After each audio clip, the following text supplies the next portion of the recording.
Buongiorno, ben ritrovati, buona domenica, siamo in diretta. Subito la notizia: è stato firmato il nuovo DPCM, firmato e reso pubblico in questi minuti, poi ci sarà da Palazzo Chigi una conferenza stampa alle 13:30 del Premier Conte per illustrare le misure adottate dal nuovo DPCM. Intanto vi do lettura di alcune delle disposizioni che saranno valide dal 26 ottobre fino al 24 di novembre. La sintesi di questi nuovi provvedimenti dell'Associazione Lega delle Autonomie Locali. Ecco qua, bar, ristoranti, se ne era parlato già ieri, si erano rincorse le notizie con una bozza del DPCM e effettivamente alcune di questi provvedimenti sono stati confermati. Le attività dei servizi di ristorazione, bar, pub, ristoranti, gelaterie, pasticcerie sono consentite dalle 5 alle 18, resta invece consentita senza limiti di orari la ristorazione negli alberghi e in altre strutture ricettive limitatamente ai propri clienti. Il consumo al tavolo è consentito per un massimo di 4 persone per tavolo, salvo che siano tutti conviventi. Resta sempre consentita la ristorazione con consegna a domicilio nel rispetto delle norme igienico-sanitarie sia per l'attività di confezionamento che di trasporto, nonché fino alle ore 24 la ristorazione con asporto con divieto di consumazione al posto o nelle adiacenze. Ed ancora andiamo avanti, restano aperti i servizi di somministrazione di alimenti e bevanti siti nelle aree di servizio e rifornimento carburante situate lungo le autostrade, negli ospedali e negli aeroporti, con obbligo di assicurare in ogni caso il rispetto della distanza interpersonale di almeno 1 metro. Sono consentite le attività delle mense e del catering continuativo su base contrattuale che garantiscono la distanza di sicurezza interpersonale di almeno 1 metro nel limite alle condizioni di cui al periodo precedente. Ed ancora raccomandato, su questa era sorta anche la polemica, raccomandato non spostarsi se non per motivi di lavoro, studio, salute e necessità. Dice è fortemente raccomandato a tutte le persone fisiche di non spostarsi con mezzo di trasporto pubblico o privato, salvo che per esigenze lavorative, di studio, per motivi di salute, per situazioni di necessità o per svolgere attività o usufruire di servizi non sospesi. Dunque non è un obbligo ma è una raccomandazione, una forte raccomandazione. Per quanto riguarda la scuola, l'attività didattica ed educativa per il primo ciclo di istruzione materna, elementari e medie per i servizi educativi per l'infanzia continuerà per ora a svolgersi in presenza. Le scuole superiori adotteranno una DAD pari al 75% delle attività e dunque un 25% in presenza su tutto il territorio nazionale, uniformando le ordinanze regionali. Ed ancora, questo invece era stato già annunciato ieri, sono sospese le attività di palestre, piscine, centri nuotatori, centri benessere e centri termali, fatta eccezione per l'erogazione delle prestazioni rientranti nei livelli essenziali di assistenza, nonché centri culturali, centri sociali e centri ricreativi. L'attività sportiva di base e le attività motorie in genere svolte presso centri e circoli sportivi pubblici e privati sono consentite nel rispetto delle norme di distanziamento sociale senza alcun assembramento. Ed andiamo avanti, cinema e teatri, ormai una riconferma purtroppo, sono sospesi gli spettacoli aperti al pubblico in sale teatrali, sale da concerto, sale cinematografiche e in altri spazi anche all'aperto. E discoteche restano ancora sospese tutte le sale da ballo, discoteche e locali assimilati all'aperto o al chiuso, sale gioco, attività sempre sospese. Andiamo avanti, fiere e congressi, sono vietate le sagre, le fiere e gli analoghi eventi, restano consentite le manifestazioni fieristiche di carattere nazionale e internazionale previa adozione di protocolli validi dal Comitato Tecnico Scientifico e secondo le misure organizzative adeguate alle dimensioni e alle caratteristiche dei luoghi e tali da garantire ai frequentatori la possibilità di rispettare la distanza interpersonale di almeno 1 metro. Ed ancora sono sospesi convegni, congressi e gli altri eventi, ad eccezione di quelli che si svolgono con modalità a distanza. Chiusura delle strade o piazze dei centri urbani dove si possono creare situazioni di assembramento. Può essere disposta la chiusura al pubblico dopo le ore 21, fatta salva la possibilità di accesso e deflusso agli esercizi commerciali legittimamente aperti e alle abitazioni private. Dunque questi insomma alcuni dei provvedimenti che saranno in vigore, l'abbiamo detto, da lunedì, quindi da domani fino al 24 di novembre. DPCM firmato, poi seguiremo anche la conferenza stampa del Premier Premier Conte. Subito vi presento in studio qui con me Alessandro Manera, assessore alle politiche ambientali del Comune di Treviso. Buongiorno. Buongiorno a tutti, grazie per l'invito. E non so se lo abbiamo già lo vedo già sul mio schermo, Massimo Pellizzari, presidente dei commercianti del centro di Padova. Buongiorno.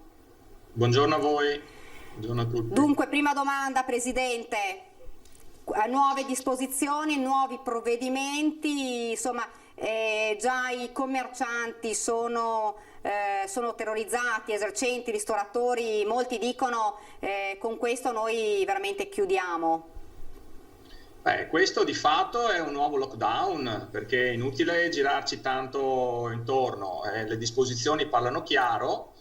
Si è tornati ad un lockdown sostanziale e queste chiusure generalizzate di ristoranti, perché che nessuno mi venga a dire vabbè, ma i ristoranti possono tenere aperto dalle 5 della mattina alle 18, quando tu li obblighi a tenere chiuso e a chiudere ovviamente alle ore 18 significa tenere chiusi i ristoranti. C'è una forte sollecitazione, un forte invito anche a non trasferirsi e muoversi e spostarsi da comune a comune, quindi questo di fatto è un lockdown. Guardi, siamo estremamente preoccupati perché poi tra l'altro, lo voglio ricordare, tra qualche mese inizia il periodo prenatalizio, dove noi speravamo di poter trovare anche le risorse per poter affrontare il futuro con un po' più di ottimismo, ma con questi chiari di luna siamo davvero in grande difficoltà.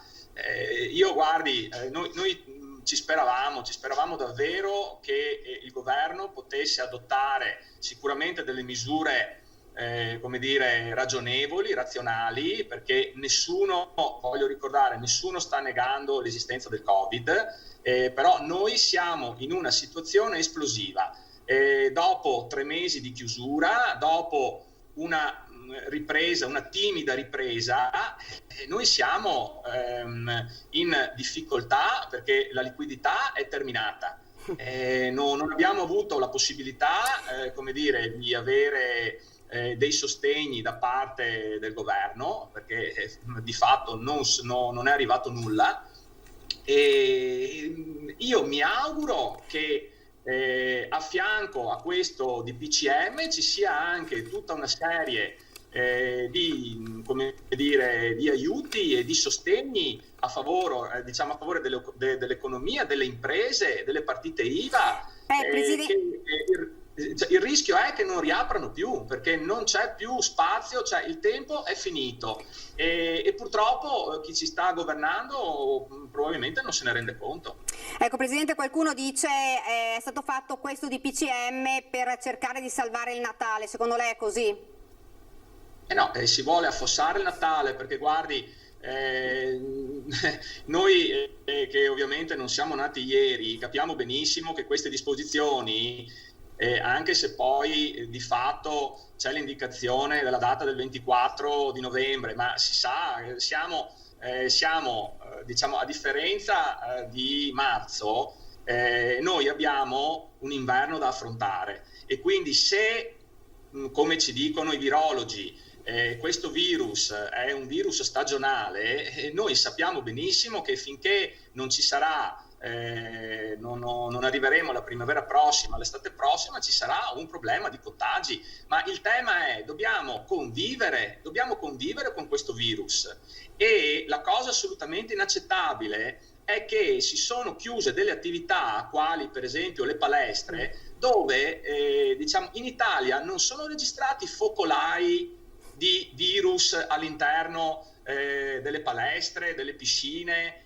quindi non si capisce veramente la scelleratezza di queste normative, di queste norme che mettono in ginocchio un paese. Guardate, io poi vorrei anche sottolineare una cosa: mentre durante la primavera c'era un sentimento così di scoramento, c'era una fase depressiva, oggi questa depressione si sta tramutando in rabbia, E il segnale di ciò che sta avvenendo o che è avvenuto in queste ore a Roma, a Napoli, sì. E voglio sottolineare sempre deprecabile l'uso della violenza per portare diciamo all'attenzione delle istituzioni determinati temi, determinate questioni, però noi dobbiamo anche sottolineare che la popolazione è stanca e non ce la fa più, e quindi quando poi ci si trova chiusi per decreto e quindi si toglie ogni prospettiva di futuro,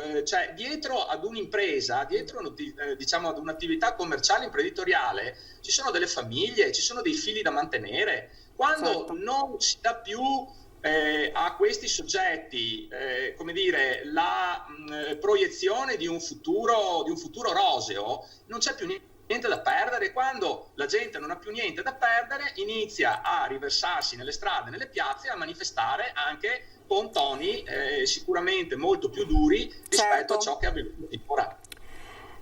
Alessandro Manera, il rischio è che ci possa essere più di una manifestazione, ovviamente condannando poi tutta la violenza, insomma questo è insomma, abbastanza scontato, ma ci può essere una reazione da parte non solo dei commercianti, esercenti, persone che ormai sono arrivate all'esasperazione. Qualcuno dice io non ho veramente nemmeno, non posso nemmeno più portare da mangiare a casa perché con le casse integrazioni adesso, questo nuovo provvedimento, molti ristoranti rischiano di chiudere, molti bar.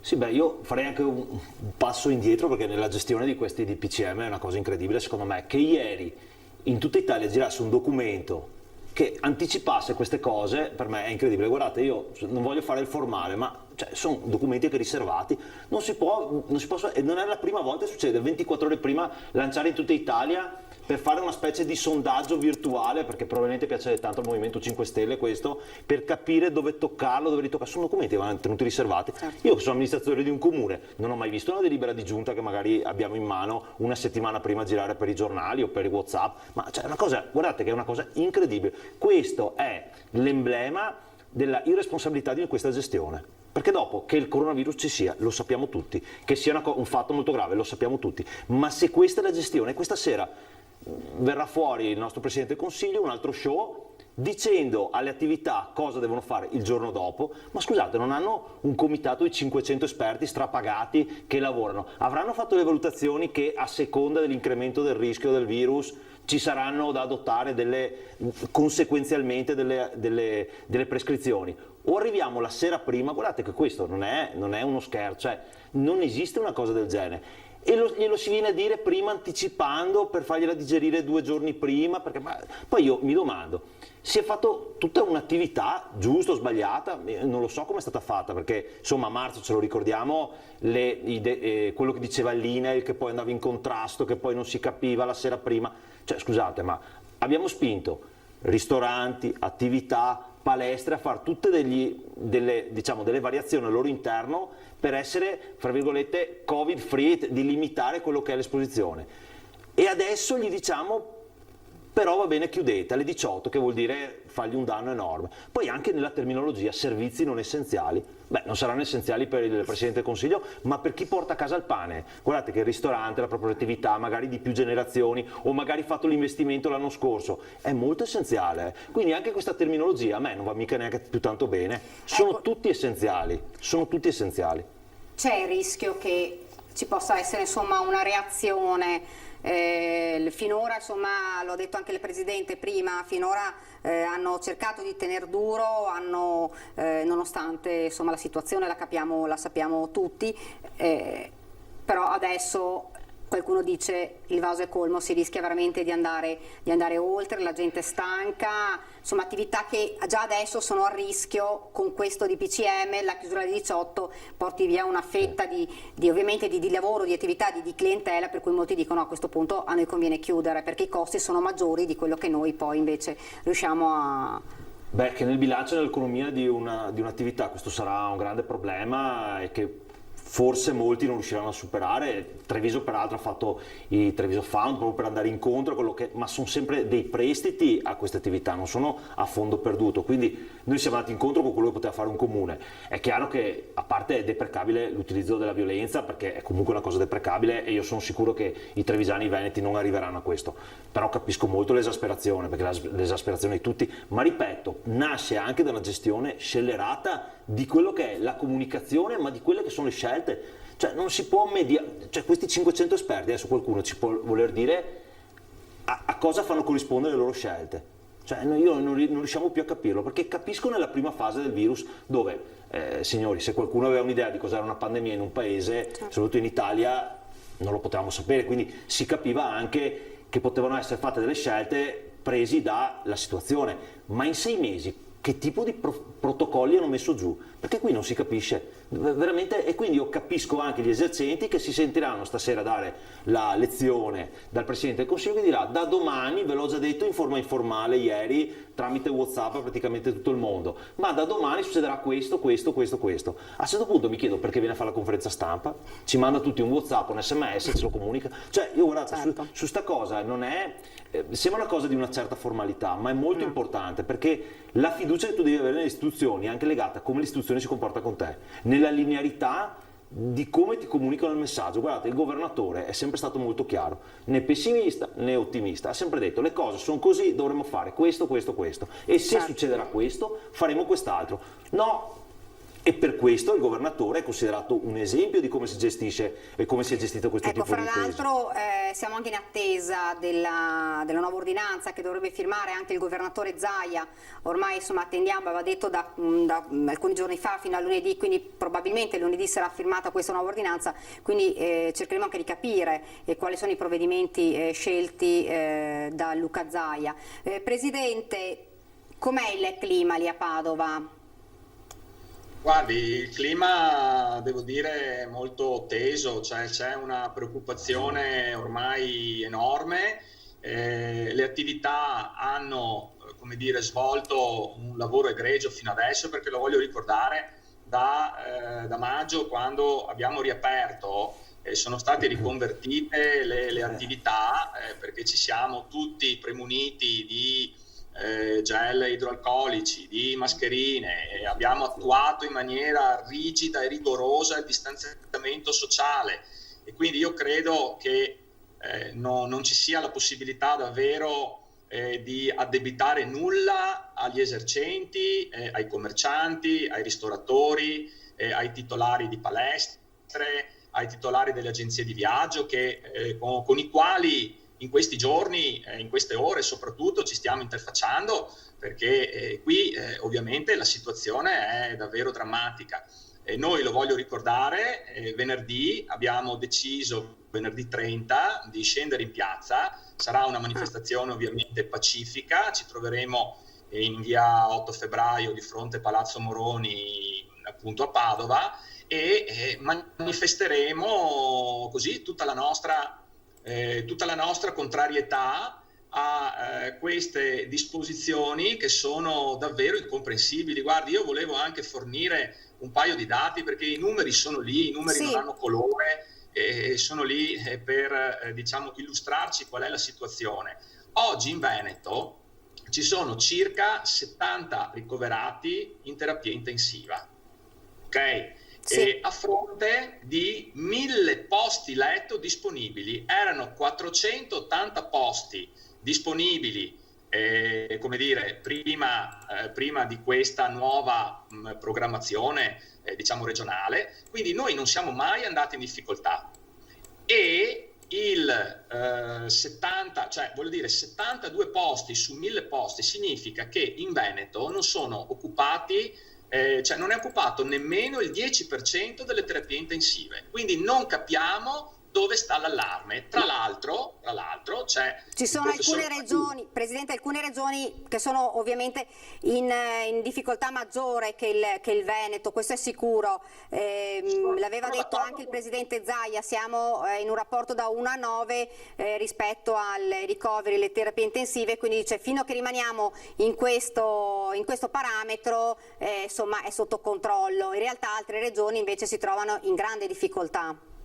Sono assolutamente d'accordo ed è giusto, come dire, non lasciare sole queste regioni, però siccome si parla tanto, si è parlato molto in questi mesi, in questi anni di federalismo, io credo che l'Italia è anche, come dire, suddivisa in tante regioni. Se ci sono delle regioni che sono più in difficoltà, ci saranno quelle regioni che assumeranno come dire, tutte le misure idonee per contenere il propagarsi del virus. Oggi in Veneto non siamo assolutamente in una situazione d'allarme, ma in Veneto, come in tante altre regioni, sta soffrendo molto, lo sappiamo, la Campania, sta probabilmente soffrendo anche il Lazio, ma quindi voglio dire, non è che dobbiamo chiudere l'intero paese per queste due situazioni, 3 di difficoltà, quelle che sono.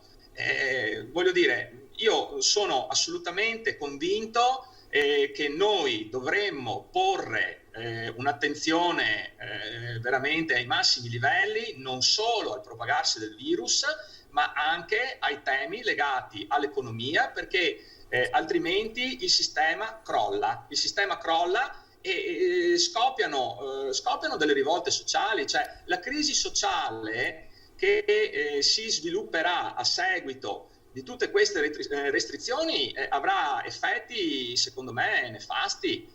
Quindi questo è un punto assolutamente da tenere presente. In Veneto, ripeto, abbiamo l'autonomia per poter gestire le cose in maniera diversa. Tra l'altro, non un leader politico, ma voglio dire, il professor Palù dell'azienda ospedaliera di Padova, dell'Università di Padova, ha come dire, detto in maniera chiara e inequivocabile che è vero che ci sono 20.000 circa contagiati al giorno, ma il 95% di questi 20.000 contagiati al giorno, che vengono rilevati attraverso l'utilizzo dei tamponi, sono asintomatici.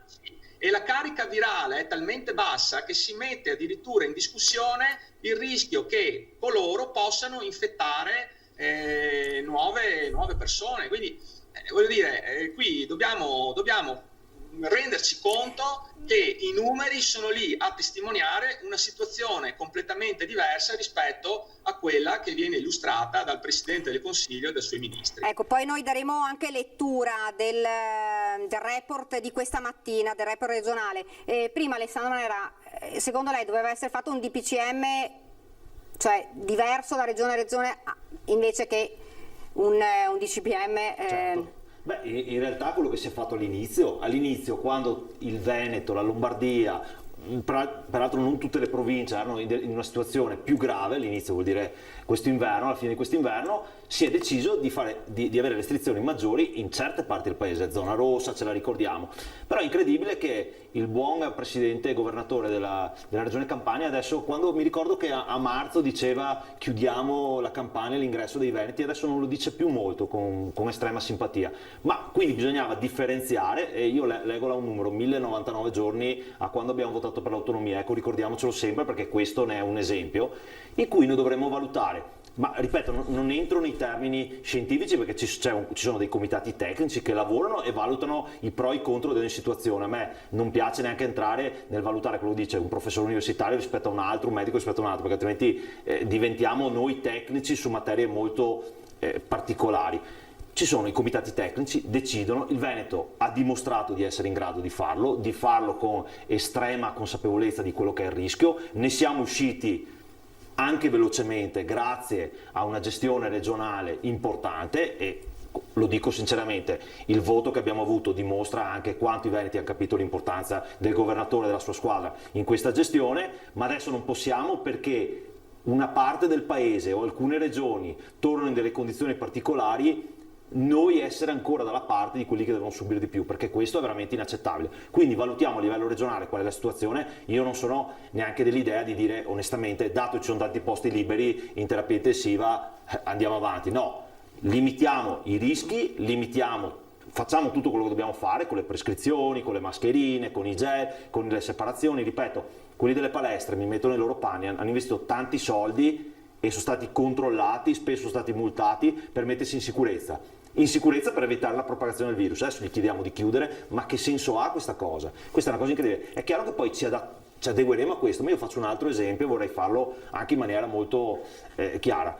Durante prima di agosto noi abbiamo cablato, il Comune di Treviso ha cablato con la fibra tutte le scuole, che sono le elementari e le medie, perché sono quelle che gestiamo noi, con la fibra, perché abbiamo detto, nel caso dovesse succedere dei problemi verso ottobre, saremo pronti. Cioè, dall'altra parte c'era un ministro che ci mandava i banchi con le rotelle, che ci mandava, però cioè, guardate che poi alla fine, sì, anche a me viene da ridere, perché mi veniva da ridere, però poi adesso non ridiamo più tanto, perché noi ci siamo presi avanti nel silenzio, nel lavoro come siamo abituati noi, e tutte le scuole sotto gestione del Comune di Treviso sono pronte ad avere la fibra, perché se dovesse succedere che una classe deve fare a casa, siamo pronti, siamo pronti alla gestione. Questo è il modo di lavorare da queste parti, e così dobbiamo lavorare, non facendo questi cinema stasera. Io sono curioso anche di vedere stasera cosa dirà.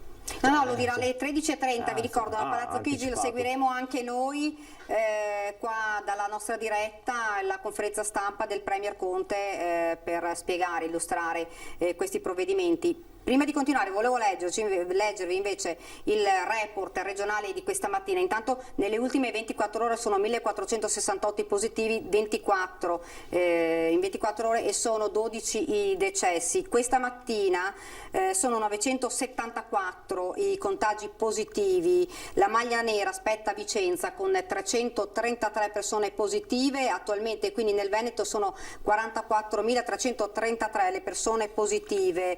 I ricoveri sono 665 e quindi sono aumentati, rimane invece invariato il numero delle persone che si trovano in terapia intensiva, che sono 76, purtroppo dobbiamo registrare 6 decessi nelle 8 ore. Questi dunque i dati di oggi. Presidente, se lo abbiamo ancora, ecco qui. Presidente, dunque una situazione difficile, per non dire insomma catastrofica da un punto di vista economico. Si era sempre detto non possiamo più permetterci un lockdown, in realtà forse passetto dopo passetto si rischia di arrivarci.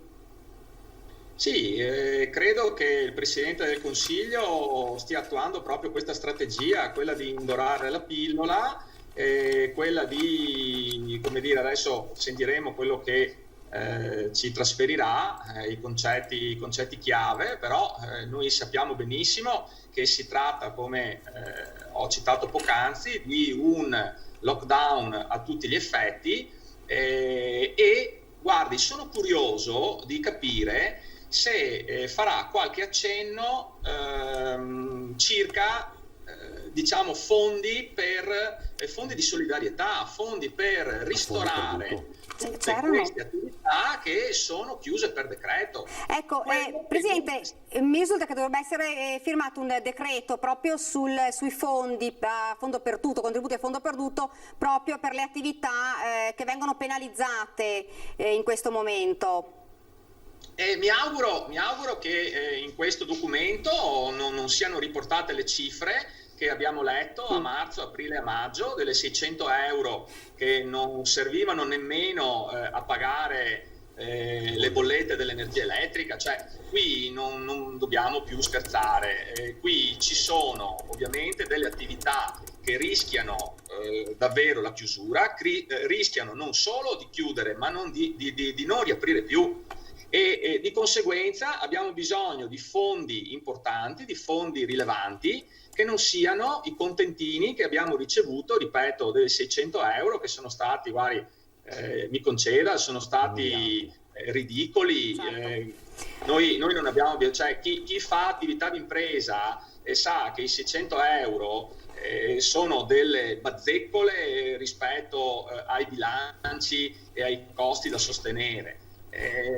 Noi abbiamo avuto ovviamente un governo che non si è reso conto di che cosa significa fare impresa. Anche per ciò che riguarda, faccio un altro assunto, per ciò che riguarda la questione degli affitti, si è data la possibilità all'affittuario di poter attingere ad una fiscalità per quanto riguarda il credito d'imposta sugli affitti da pagare. Ma voglio dire, lo sa anche uno studente, lo capisce anche uno studente al secondo anno di ragioneria, che deve essere invece introdotta la cedolare secca e la possibilità di poter avere una fiscalità agevolata deve essere data al proprietario dell'immobile. Cioè Certo. il proprietario dell'immobile deve avere la possibilità di avere una cedolare secca nel momento in cui riduce il canone d'affitto all'affittuario, altrimenti con a disposizione del governo di questo accesso al credito d'imposta si obbliga l'affittuario a pagare, perché il proprietario dice: ascolta, tu intanto mi paghi. E voglio ricordare che in centro storico mediamente gli affitti si aggirano sui 2.500, 3.000, 3.500 euro al mese, e quindi il proprietario dice: intanto paga e poi l'anno prossimo andrai a credito d'imposta. Ma l'anno prossimo cosa, se entro il 31 di dicembre rischio veramente di depositare i libri in tribunale perché sono fallito? Cioè, questa è la situazione che si respira. Presidente, do anche la notizia in questo momento che questa sera nel corso del nostro telegiornale alle 19:30 ci sarà in collegamento in diretta con noi il presidente Luca Zaia, quindi magari sicuramente chiederemo anche a lui se ci può anticipare qualcosa anche rispetto alla nuova ordinanza e per capire che cosa insomma accadrà da domani in poi visto questo nuovo DPCM. Quindi vi ricordo 19:30 nel corso del nostro telegiornale ci sarà il presidente Luca Zaia con noi. Dunque, Alessandro Manera, situazione incredibile. Secondo me siamo veramente al Truman Show, perché ripeto, io non riesco a capire la logica di questa gestione. Io sono d'accordo con quello che ha detto il presidente Pellizzari, qui c'è anche una forma di non conoscenza di quello che è io lo dico anche quello che è l'impresa, come funziona, come si fa a continuare in questo modo?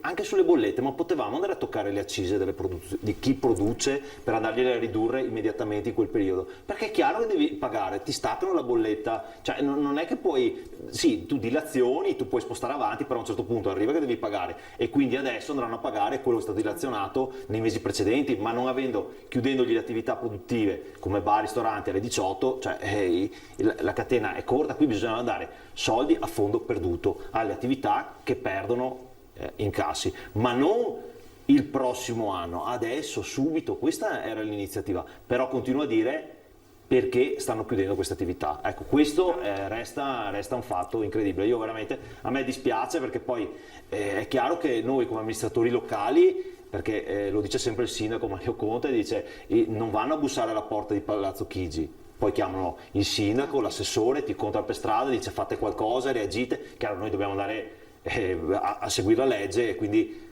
questo dobbiamo fare. Però attenzione, perché un'altra cosa hanno provato a fare, hanno provato a scaricare sui sindaci la responsabilità di questo simil lockdown, dicendo no, ma vai a chiudere tu quella piazza, ma vai a chiudere. Peraltro, e questo si vede proprio che il Movimento 5 Stelle sta governando questo paese, perché non hanno amministratori locali e non hanno una formazione di amministratori locali, sapendo che il 95% dei comuni non ha neppure i vigili dopo le 6 di pomeriggio. Non si ha neppure conoscenza di questo. A Treviso i vigili smettono a mezzanotte, perché non abbiamo il turno notturno, tranne che chiaramente la centrale di controllo, quindi non si hanno neppure le logiche delle basi dell'amministrazione locale. Siamo arrivati quasi alla pubblicità. Presidente, proprio un'ultima battuta, vogliamo ricordare l'appuntamento, scenderete in piazza quando? Sì, noi scendiamo in piazza per manifestare venerdì 30 alle ore 13, saremo in via 8 febbraio di fronte Palazzo Moroni, ci saranno commercianti, artigiani, imprenditori, ristoratori, titolari di partita IVA e di tutti coloro, e anche, guardi, dei cittadini che ne hanno le tasche piene di questo modus operandi, che vogliono, come dire, vivere in maniera serena, convivendo con questo Covid-19. Noi abbiamo dimostrato con i fatti che siamo in grado di potercela fare, perché come ho detto prima abbiamo, come dire, ottemperato a tutte le disposizioni, siamo stati ligi, ci siamo comportati bene. Io vedo che non solo i veneti, ma tutti gli italiani in questi mesi hanno dato, la stragrande maggioranza ha dato prova di grande, non so se mi sentite, perché io ho dei problemi forse di collegamento. La sentiamo. Ecco, no, volevo dire che in questi mesi la stragrande maggioranza degli italiani e dei veneti ha dato prova di grande serietà e di grande determinazione, quindi anche i cittadini ovviamente che vorranno manifestare saranno ovviamente benvenuti, e daremo prova in maniera civile, lo voglio sottolineare, certo. In maniera civile e in maniera democratica, e saremo lì a dare per un far segnale sentire la vostra voce. Grazie davvero Presidente, grazie. Io do la pubblicità, grazie a voi per essere intervenuti, grazie, buona continuazione. Io invece tengo qua l'assessore, però do la pubblicità, grazie.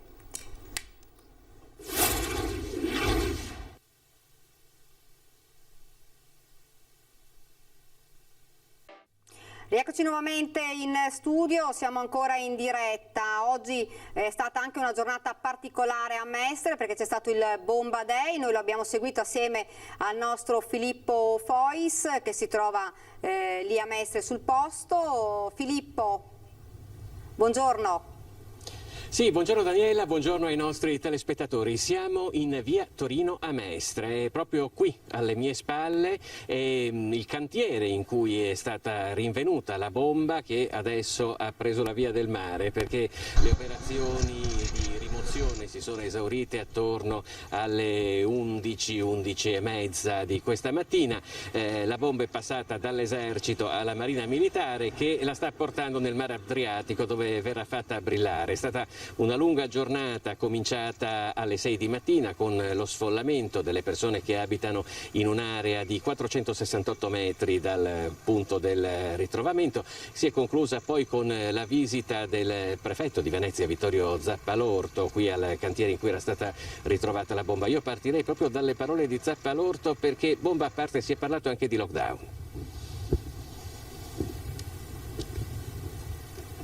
Sapete, le misure sono importanti perché danno il segno anche di quella che è l'ampiezza del fenomeno e la gravità del fenomeno, ma la cosa più importante è poi sottostare a quelle misure senza avere problemi di disordini o altro, ecco, quello che è successo a Napoli. Da questo punto di vista lei teme che possa capitare qualcosa anche qui nel veneziano? Ma no, io credo di no. Non ho questa sensazione. In fin dei conti noi adesso abbiamo una situazione, diciamo, che da questo punto di vista è migliore rispetto ad altre regioni, ad altre situazioni, quindi non abbiamo nemmeno bisogno di ricorrere a quel tipo di misure per il momento. Poi le cose possono cambiare anche qua, per carità. Non abbiamo visto neanche tante multe effettivamente in questi giorni. Non abbiamo visto tante multe, non abbiamo visto tante chiusure di locali, non abbiamo visto... io ho visto le immagini venerdì e sabato, Campo Santa Margherita, Erbaria e Ormesini, c'era pochissima gente, quasi nessuno. Quindi questo mi fa sperare che possiamo passare il Natale abbastanza tranquillamente, ecco. Se non ci sono impennate improvvise di questa epidemia.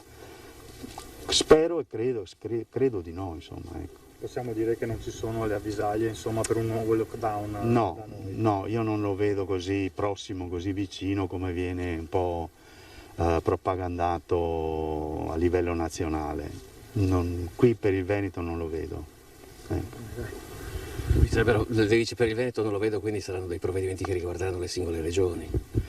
Provvedimenti che riguarderanno le singole regioni, ma proprio per questo la cosa, diciamo, in un certo senso mi conforta, perché consente di adeguare alla situazione locale quelle che sono le misure da prendere. Quindi credo che la Regione Veneto sia, ormai l'esperienza se l'è fatta, ha dimostrato di essere anche all'altezza della situazione, per cui non ci saranno delle misure così drastiche, a meno che la situazione non cambi repentinamente, ma speriamo di no.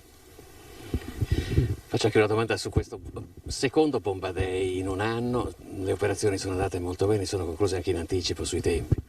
Sì, voi vedete, insomma, abbiamo dei militari molto esperti, ormai sono nostri amici da tempo. Abbiamo sempre a che fare con loro, l'anno scorso, quest'anno, speriamo che l'anno prossimo non ci siano altri Bomba Day, perché questo comporta dei sacrifici anche per la circolazione, per la popolazione, per i cittadini che devono muoversi. Comunque è stato fatto tutto molto bene, credo, insomma, ormai siamo all'epilogo anche di questa giornata. Il despollettamento è avvenuto, adesso faranno brillare le 2 spolette e poi ci sarà il trasporto di questa bomba in mare, dove la faranno esplodere. Verso le 5 del pomeriggio dovrebbe chiudersi tutto quanto, però il traffico già può cominciare a riprendere tra poco. Ecco, il Bomba Day è iniziato attorno alle 6 di mattina, c'è stata circoscritta un'area di, come diciamo, 468 metri rispetto al punto in cui è stata trovata la bomba. Abitano in questa zona che per lo più è composta di uffici, circa 600 persone. Era stato allestito anche un punto di accoglienza nella parrocchia di San Giuseppe in Viale San Marco. Poche persone si sono presentate lì, noi ne abbiamo contate 7 quando siamo andati a vedere com'era la situazione, e anche il parroco Don Natalino Bonazza, certo che più o meno si sarebbero fermati a quella cifra. Tra l'altro proprio Don Natalino era stato uno degli sfollati per il primo Bomba Day, quello di febbraio. In quel caso erano coinvolte molte più persone che erano state portate al Palasport.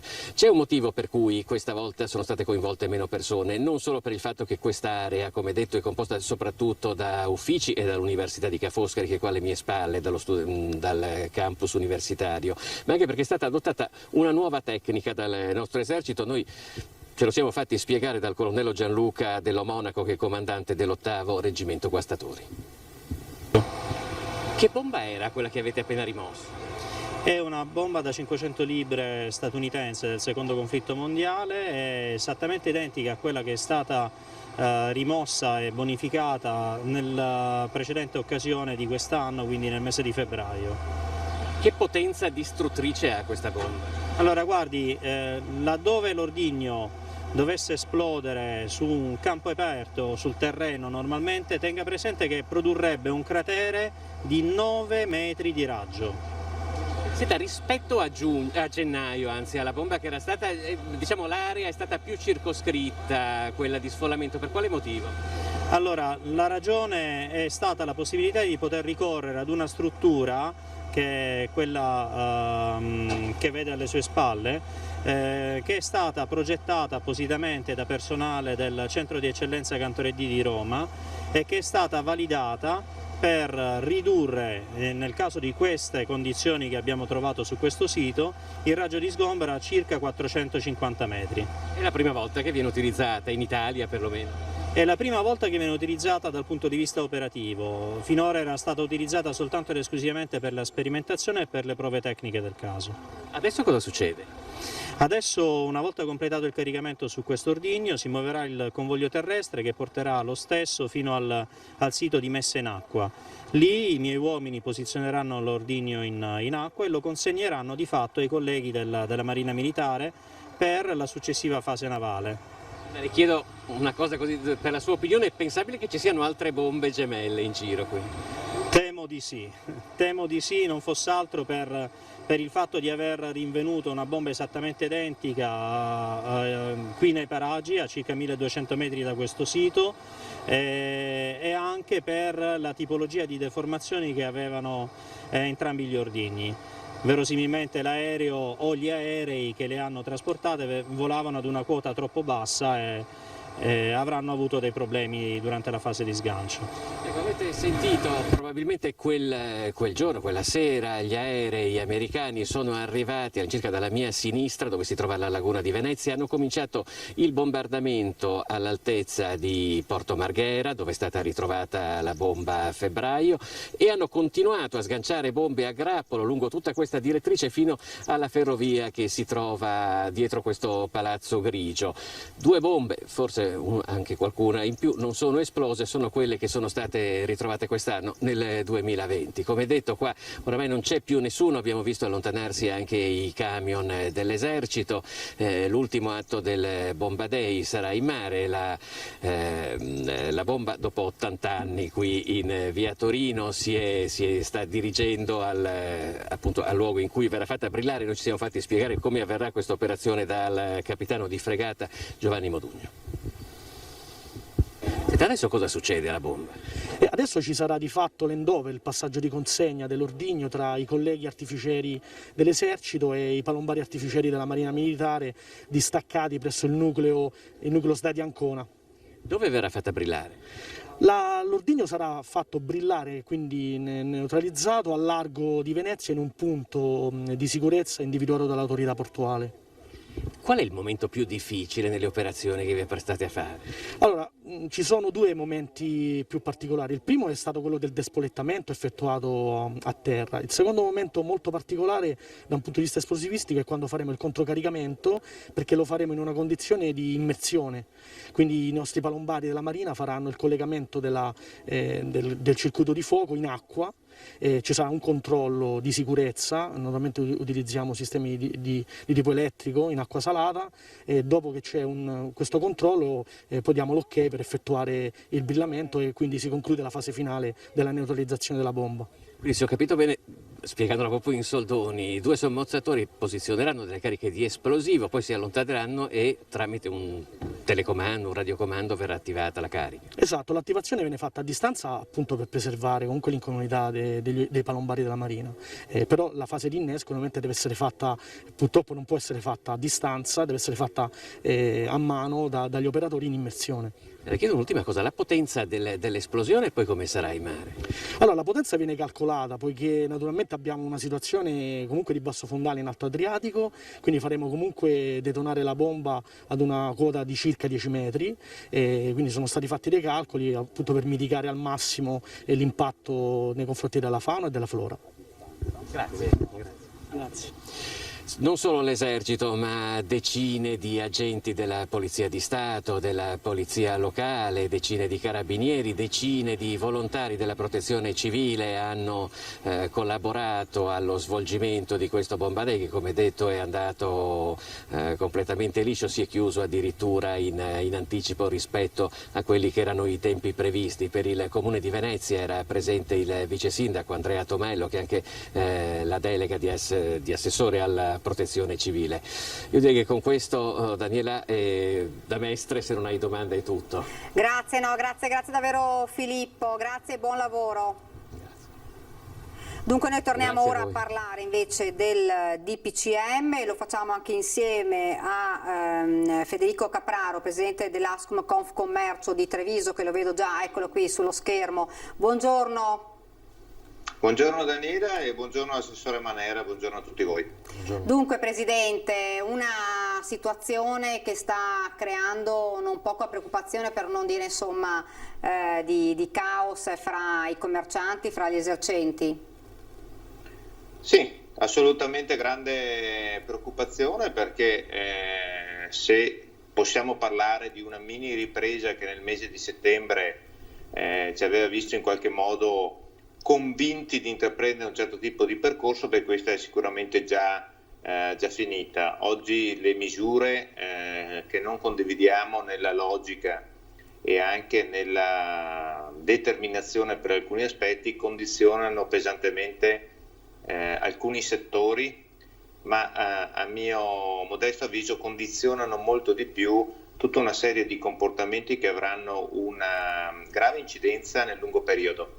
Penso ad aspetti sicuramente economici e certamente anche sociali. Ci sono delle considerazioni da fare, non è uno sfogo, ma dobbiamo considerare questo. Quando si sente dire che dobbiamo togliere il superfluo perché c'è un'emergenza sanitaria in corso, che certamente nessuno di noi discute, lasciatemi dire che però se per qualcuno andare al bar, andare al ristorante, andare a teatro è superfluo, ecco, questo non credo che sia superfluo per il gestore di quel bar, per il cameriere di quel bar, per il cassiere, la cassiera, la banconiera di quel bar, di quel ristorante, perché è un sostentamento per la propria famiglia, è un'attività di impresa, è un presidio in una piazza, in una via, in un quartiere. Questo non è superfluo. Ora io credo che le misure oggi che sono intervenute sono misure che evidenziano quanto non sia stato fatto in questi 6 mesi, e questo credo che sia il problema, e ahimè non avremo i risultati che si pensa, perché se mi permettete, e anche qui non entro in aspetti sanitari, a luglio ci siamo trovati a riprendere un'attività con tutta una serie di prescrizioni, tutta una serie di accorgimenti che hanno permesso di tornare a un lento recupero delle nostre abitudini, e a seguito di questo non ci sono stati picchi e non ci sono state situazioni allarmanti. Oggi c'è una situazione allarmante,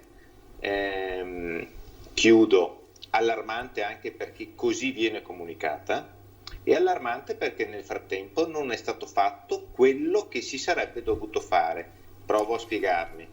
Forse erano questi mesi in cui si doveva intervenire soprattutto in alcune zone del paese con quei posti in terapia intensiva che mancavano nei confronti di un'eventuale situazione come quella che si era presentata. Forse si dovevano organizzare dei sistemi di tracciamento, forse si dovevano organizzare un sistema sanitario in cui i medici di base non scaricano tutto sui presidi ospedalieri, forse si dovevano organizzare i mezzi di trasporto pubblici in ragione di una ripresa delle scuole. Ecco, tutto questo non è stato fatto, quando abbiamo visto che alcune realtà imprenditoriali invece hanno saputo riorganizzarsi, e penso proprio a quelle più colpite, perché le imprese della ristorazione, le attività di somministrazione si sono subito organizzate, se vi ricordate, con le consegne a domicilio, con l'asporto. Quindi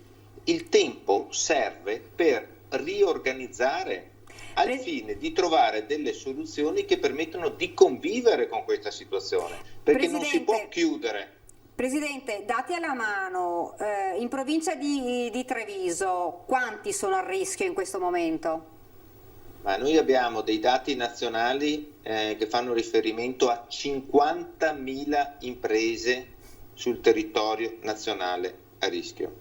Stiamo ragionando di queste su quasi 10.000 imprese sul territorio regionale, e questo è dato dal fatto che siamo la regione più turistica d'Italia, siamo la regione quindi più colpita da questa situazione, perché è mancato quest'anno tutto l'afflusso turistico che tiene in piedi le città d'arte e ovviamente le località di villeggiatura, che comunque sono riuscite nel corso della stagione estiva a limitare l'impatto, ma stiamo parlando nel nostro piccolo della provincia di Treviso di oltre 1500 imprese a rischio chiusura a fine anno. Sono dei numeri che, se li moltiplichiamo per il numero di addetti e di famiglie legate a questa attività, sono spaventosi per il nostro sistema territoriale.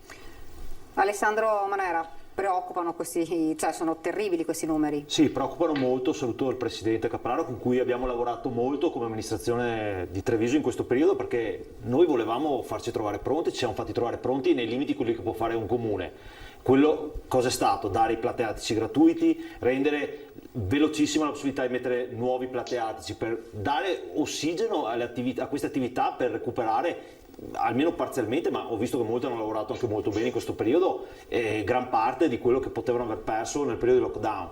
E in più cosa abbiamo fatto? Abbiamo dato i parcheggi gratuiti in certe fasce orarie, abbiamo lavorato in tutto quello che potevamo fare e ripeto, questi sono introiti del comune che restano al comune e che il comune deve gestire poi per la collettività. Però ci siamo subito resi conto che, come diceva il Presidente, un bar non è un'attività cosiddetta non essenziale, è un presidio, è il lavoro per molte persone. Abbiamo fatto tutto quello che poteva essere fatto e poi si vedono queste situazioni, allora ci si domanda veramente se questo paese viaggia addirittura a 3 velocità, perché una velocità dei comuni, una velocità di alcune regioni e una velocità di altre regioni, perché non dimentichiamoci anche in tema sanitario la regione si è portata molto avanti in quello che poteva essere il fattore di rischio massimo e quindi noi io resto veramente attonito, mi dispiace poi mi dicono da casa non sorridi mai, però oggi c'è veramente poco da sorridere, sì. Perché si fa, dalle mie parti si diceva peso il taccon del sbrego, cioè qui si fa peggio di quello che si poteva fare. Io continuo a domandarmi, qui il Presidente non era collegato prima, cosa hanno fatto questi esperti, cosa hanno fatto i partiti che ci governano, chi ci governa in questo periodo, perché i comuni hanno fatto tanto. Il nostro sindaco è anche presidente di ANCI, quindi aveva Veneto, quindi aveva un monitoraggio Veneto e ha visto come si operava. Cosa ha fatto il governo? Cioè io continuo a sottolineare, bellissimi monopattini, i banchi con le ruote, cioè, però qui adesso l'Azzolina verrà in diretta simpaticamente a dire spostate qua, spostate là, però cioè, non si capisce nel trasporto pubblico come hanno investito.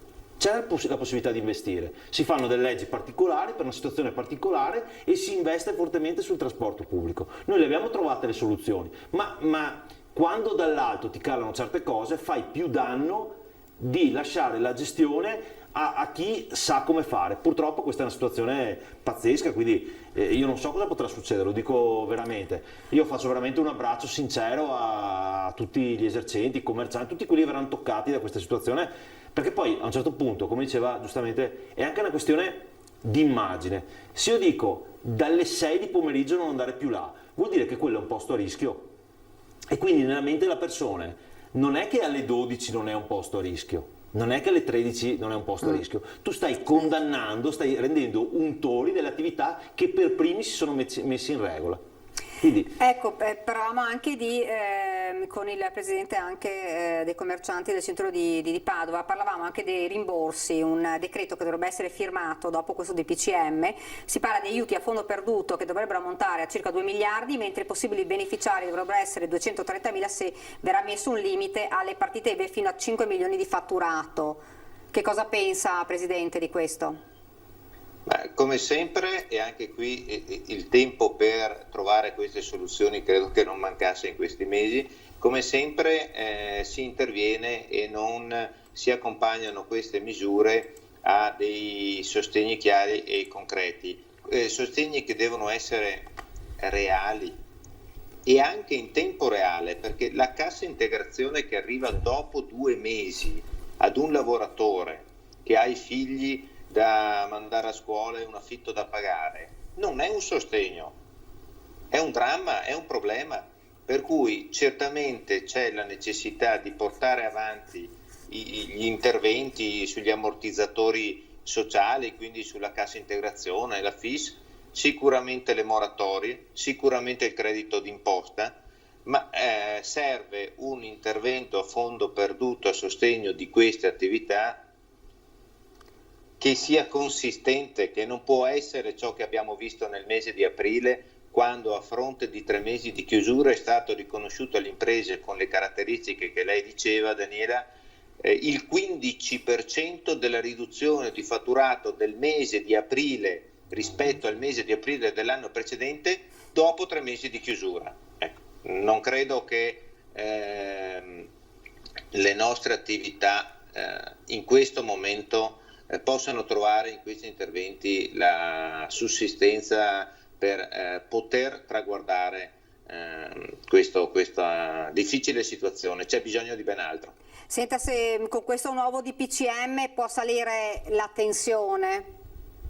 Ma sale una tensione sociale e sale una tensione anche in capo alle imprese. Allora, il caso di Napoli è stato eloquente in questo senso. Noi abbiamo un altro modo di rappresentare le nostre difficoltà, è quello di lavorare con le istituzioni e di trovare delle soluzioni. Parlava prima l'assessore Manera, in questo senso devo spezzare una lancia a favore delle amministrazioni locali. Ci siamo trovate con quasi tutte queste amministrazioni a lavorare fianco a fianco per un motivo principale, perché sono vicine al territorio, sono vicine alle persone, sono vicine alle imprese. Il dramma che abbiamo con questo governo è che è lontano dai problemi. Gestiscono un'impresa e le sue dinamiche come accendere e spegnere la luce. Non è così, non c'è un interruttore. Perché? Perché si interviene anche su delle abitudini, su delle propensioni alla spesa, su una psicologia del consumatore. Quello che diceva l'assessore lo condivido a pieno in questo senso. In questo caso le imprese, gli imprenditori, chiedo scusa, si trovano sicuramente in una situazione di grande difficoltà anche dal punto di vista psicologico, perché non c'è la prospettiva. E questo è il vero problema che abbiamo, perché per tener duro, lo abbiamo sempre dimostrato come popolo italiano, veneto in particolare, gli imprenditori lo hanno sempre fatto, ma bisogna dare loro la prospettiva perché questo sacrificio abbia un senso. Fra l'altro DPCM che dovrebbe scadere il 24 di novembre, poi ovviamente ci si aspetterà un nuovo DPCM. Questo credo che creerà ancora più tensione, visto che poi siamo alle porte del Natale, che è tradizionalmente un momento in cui commercio, turismo, servizi sono più, come posso dire, vicini alle abitudini delle persone che affrontano questo periodo, stanno insieme, uscendo a cena, acquistando. Ecco, sarà un altro problema. Io torno a dire, credo che noi dobbiamo riuscire a ragionare con uno sguardo al presente e uno al futuro. Lo sguardo al presente deve essere sicuramente nella logica di quegli interventi che abbiamo detto, ma anche con uno sguardo al futuro, perché se questa prossima primavera ci troviamo nelle condizioni in cui questa pandemia non c'è più, non possiamo pensare di far ripartire un paese, far ripartire le nostre imprese, ammesso che ci arrivino, se le condizioni sono le stesse di prima, se il peso del fisco, della burocrazia, del costo del lavoro è lo stesso di prima, se la lentezza e l'incertezza della giustizia è la stessa di prima. Ecco, io credo che questi siano i tempi nei quali noi dobbiamo risolvere questi problemi del paese, e banalizzo in un ragionamento che abbiamo condiviso anche con l'assessore per riportare un esempio pratico del nostro territorio. È lo stesso approccio che abbiamo avuto con l'amministrazione di Treviso ragionando sul tema aeroporto. Possiamo anche guardare alla riapertura dell'aeroporto di Treviso perché vi siano delle luci accese, ma non dobbiamo guardare questo, dobbiamo guardare al futuro, dobbiamo cogliere questo periodo per far ripartire quei lavori che servono per rendere quell'aeroporto efficiente e sostenibile e in grado di essere il primo aeroporto nel momento in cui ci sarà la ripartenza a servire tutti coloro che vorranno venire nella nostra destinazione con dei servizi che siano finalmente all'altezza del nostro territorio. Ecco, io credo che si debba ragionare in questo senso. Presidente, intanto io la ringrazio, grazie davvero per essere stato con noi. Grazie Presidente. Grazie a voi. Buona giornata, grazie. Io prima di dare la pubblicità cambiamo un attimo, per un attimo l'argomento. Insomma, a Treviso, la città più riciclona, abbiamo, insomma, per il secondo anno è la prima d'Italia. Sì, abbiamo preso, sì, è strano in questo momento doversi gloriare o comunque aver preso questo premio, peraltro l'abbiamo fatto a distanza e anche quello è stato un momento che pensi, ecco, neppure il riconoscimento ai cittadini trevigiani che sono i veri attori protagonisti. Noi possiamo mettere in piedi un po' più di servizi, cercare di, quello che abbiamo fatto è alzare al massimo le sanzioni per chi abbandona rifiuti, velocizzare il ritiro dei rifiuti abbandonati che si trovano, possiamo fare tutte quelle serie di servizi, però sono i trevigiani i veri attori, perché se a parità di condizioni giovani sono stati più bravi, considerando che è più difficile perché il centro storico è chiaramente più difficile da gestire, io devo veramente ringraziarli. E quindi abbiamo preso questo premio, siamo il comune capoluogo per il ciclo in Italia. Io nel ringraziamento per questa cosa, oltre che i cittadini chiaramente, io ringrazierei veramente gli operatori di Contarina, perché quando si ringraziano tutti quelli famosi servizi essenziali durante il lockdown, i medici, abbiamo ringraziato tutti, però fuori casa nostra la mattina c'era sempre uno che andava a svuotare quei bidoni con rischio, non sapendo in quel momento neppure quanto sicuro poteva essere poi utilizzare rifiuti, chi poteva essere, chi non poteva essere. Quindi veramente quando li vediamo la mattina facciamogli veramente un grazie, perché alla fine fanno un lavoro importante perché ci piace vedere fuori casa nostra tutto pulito, tutto perfetto, perché hanno anche la pulizia della città, e quindi io li ringrazierei veramente perché sono stati un po' dimenticati in quei momenti, ma hanno continuato il loro lavoro e hanno garantito quello che poteva essere. Peraltro un lavoro aumentato perché chiaramente essendo tutti a casa la differenziata è salita da quel punto di vista, quindi veramente io li ringrazio, gli faccio virtualmente in questo caso un abbraccio, e di tenere duro, andare avanti, perché si prospettano momenti difficili. Noi siamo positivi, come ha detto il presidente dell'aeroporto, noi ci siamo, però siamo stati chiari. Abbiamo detto lavoriamo per andare avanti, è inutile, diciamo, i voli non ci sono perché la gente non sta viaggiando, ma andiamo avanti, non guardiamo i piedi. Da queste parti abbiamo sempre detto tira e tasi, forse bisogna finire un po', tirare ancora, però del tacere bisognerebbe cominciare un pochettino più a tacere un po' meno, ecco, nei confronti di Roma. Grazie davvero all'assessore Manera. Io quindi mi fermo per una piccola pausa pubblicitaria e poi di nuovo qui in diretta.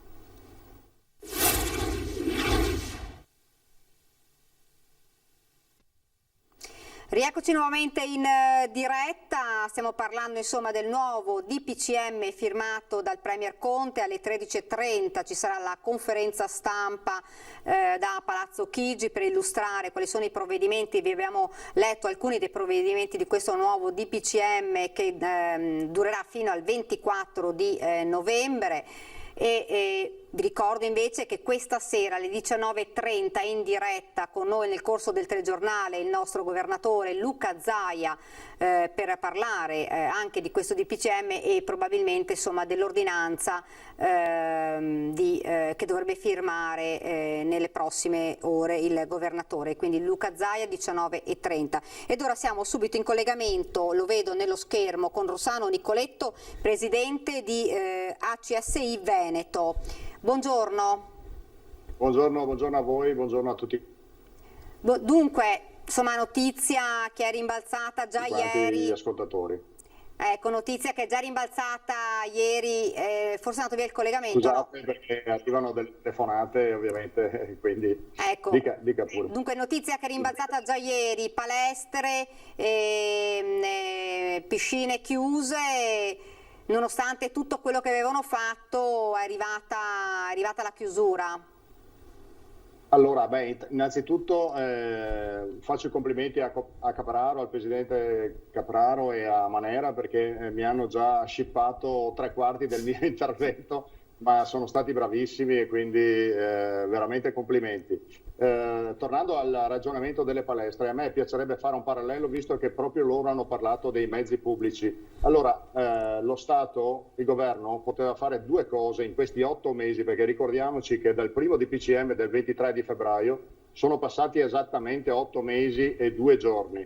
Ok, di cose se ne potevano fare tantissime, per esempio intervenire sulla sanità, quindi cercare di rinforzare quella sanità che è stata smantellata negli ultimi decenni e quindi rinforzare le terapie intensive, il personale e tutto il resto. E tornando ai mezzi pubblici, io faccio un parallelo. Voi avete visto che nelle ore di punta abbiamo le metropolitane, gli autobus, i treni regionali che sono assolutamente, la gente è ammassata, e quindi facciamo un parallelo con le palestre. In palestra hanno investito tantissimi soldi incassando nulla, perché sono stati chiusi dei mesi chiaramente hanno dovuto rimborsare gli abbonamenti precedenti, tutte le palestre, le piscine e compagnia briscola. E cosa hanno fatto le palestre? Hanno investito sulla sanificazione, sull'aerazione dei locali, cartelli, ingressi contingentati e tutte queste cose qua. Quindi hanno investito. 2 giorni fa, esattamente 2 giorni fa, è uscito un altro protocollo più stringente da parte del Ministero. Evidentemente i ministeri non si parlano, da parte del Ministero dello Sport, quindi il ministro Spadafora di concerto con l'FMSI, cioè i medici sportivi, e col CONI, e hanno fatto un altro protocollo più stringente, quindi hanno obbligato a mettere i cartelli su quante persone ci stanno all'interno delle palestre e a misurare la temperatura. Credo che le uniche due novità siano queste, comunque che implementano ancora e fanno spendere ulteriori denari alle associazioni che sono già particolarmente provate da questo periodo, e vi dico che già circa il 20-30% delle associazioni hanno già chiuso e moltissime entro fine anno probabilmente chiuderanno i battenti. Tornando al discorso, il parallelo dei trasporti pubblici e delle palestre, in palestra io sto a 2 metri, devo sanificare l'attrezzo prima e dopo l'utilizzo. Nel mezzo pubblico, facciamo l'esempio di un autobus, per stare a 2 metri dovremmo salire in 4-5 persone al massimo, prendono, ci portano a casa, sanificano tutto l'autobus prima di portarci a casa, poi lo risanificano e tornano indietro a prendere gli altri 4, 500, 5000 che sono. Cioè questo è il parallelo, quindi io credo, faccio una considerazione sul CTS, sul comitato, il comitatone tecnico-scientifico che credo, tra l'altro non c'è neanche un medico dello sport, un medico sportivo all'interno del comitato, non so chi l'abbia scelto, ma credo che abbiano per commettere così tante, per fare delle regole con talmente tante incongruenze, tipo quella che ho citato ora, avranno il diploma della seconda asilo, credo, perché se hanno di più della seconda asilo non so veramente come considerarli. Ecco, e non mi scuso per questa dichiarazione, perché veramente se vi faccio la lista di tutte le incongruenze che ci sono, e spezzerei una lancia anche non solo a favore dello sport ma anche a favore della cultura, perché i circoli culturali, i teatri, i cinema, dove si può assolutamente assicurare il distanziamento, vengono vessati ulteriormente. È una follia. Evidentemente vogliono... Mi scusi, sono 2 secondi? Sì. Evidentemente vogliono costringerci a lavorare e a non fare nulla, cioè a non fare attività sportiva, che chiaramente contribuisce a aumentare le difese immunitarie, una sana alimentazione, la vitamina D, la vitamina C, la vitamina B, voi sapete, tra l'altro alza il livello della serotonina, quindi fa benissimo alle persone fare un'attività fisica. Secondo lei perché hanno scelto alcune attività, insomma, come queste, e quindi hanno scelto di chiuderle, palestre, piscine, l'ha detto anche lei, insomma, teatri che ormai sono chiusi da tempo, attività ricreative? Guardi, non lo dico io, lo dicono un sacco di professori, di medici, di scienziati, non c'è nessuna evidenza scientifica. Io le cito il caso nostro perché abbiamo dei numeri, quindi se la gente poi non li legge i numeri, credo che sia completamente sbagliato. Noi abbiamo 1000 associazioni, l'AXI, il Comitato del Veneto, gestisce 1000 associazioni, quasi 1000 società sportive e associazioni culturali anche in tutto il Veneto. Di 1000 associazioni con 180.000 soci, noi abbiamo 2 segnalazioni, perché chiaramente sono tutti preoccupati, e tutti, non le sto a dire, sia l'altra volta lunedì quando ero intervenuto in trasmissione dall'amico Arboit, non le sto a dire quante telefonate, messaggi, e sono cominciati a aggiungere già ieri sera quando c'era il DPCM provvisorio e questa mattina. Io ho fatto un'affermazione e purtroppo ho avuto ragione in quel caso, perché ho detto in trasmissione, andatevela a rivedere, che invece di darci una supposta, ho usato questo termine, un suppostone, ci davano 2 supposte della serie. Ho detto la sfera di cristallo e vedrete che tra una settimana chiuderanno, perché avevano parlato male delle palestre e le piscine, chiuderanno le palestre e le piscine. Giungo ai casi, su 180.000 soci noi abbiamo 2 casi di positività asintomatici. Vedete voi, insomma, qual è l'evidenza scientifica, la pericolosità delle palestre e delle piscine.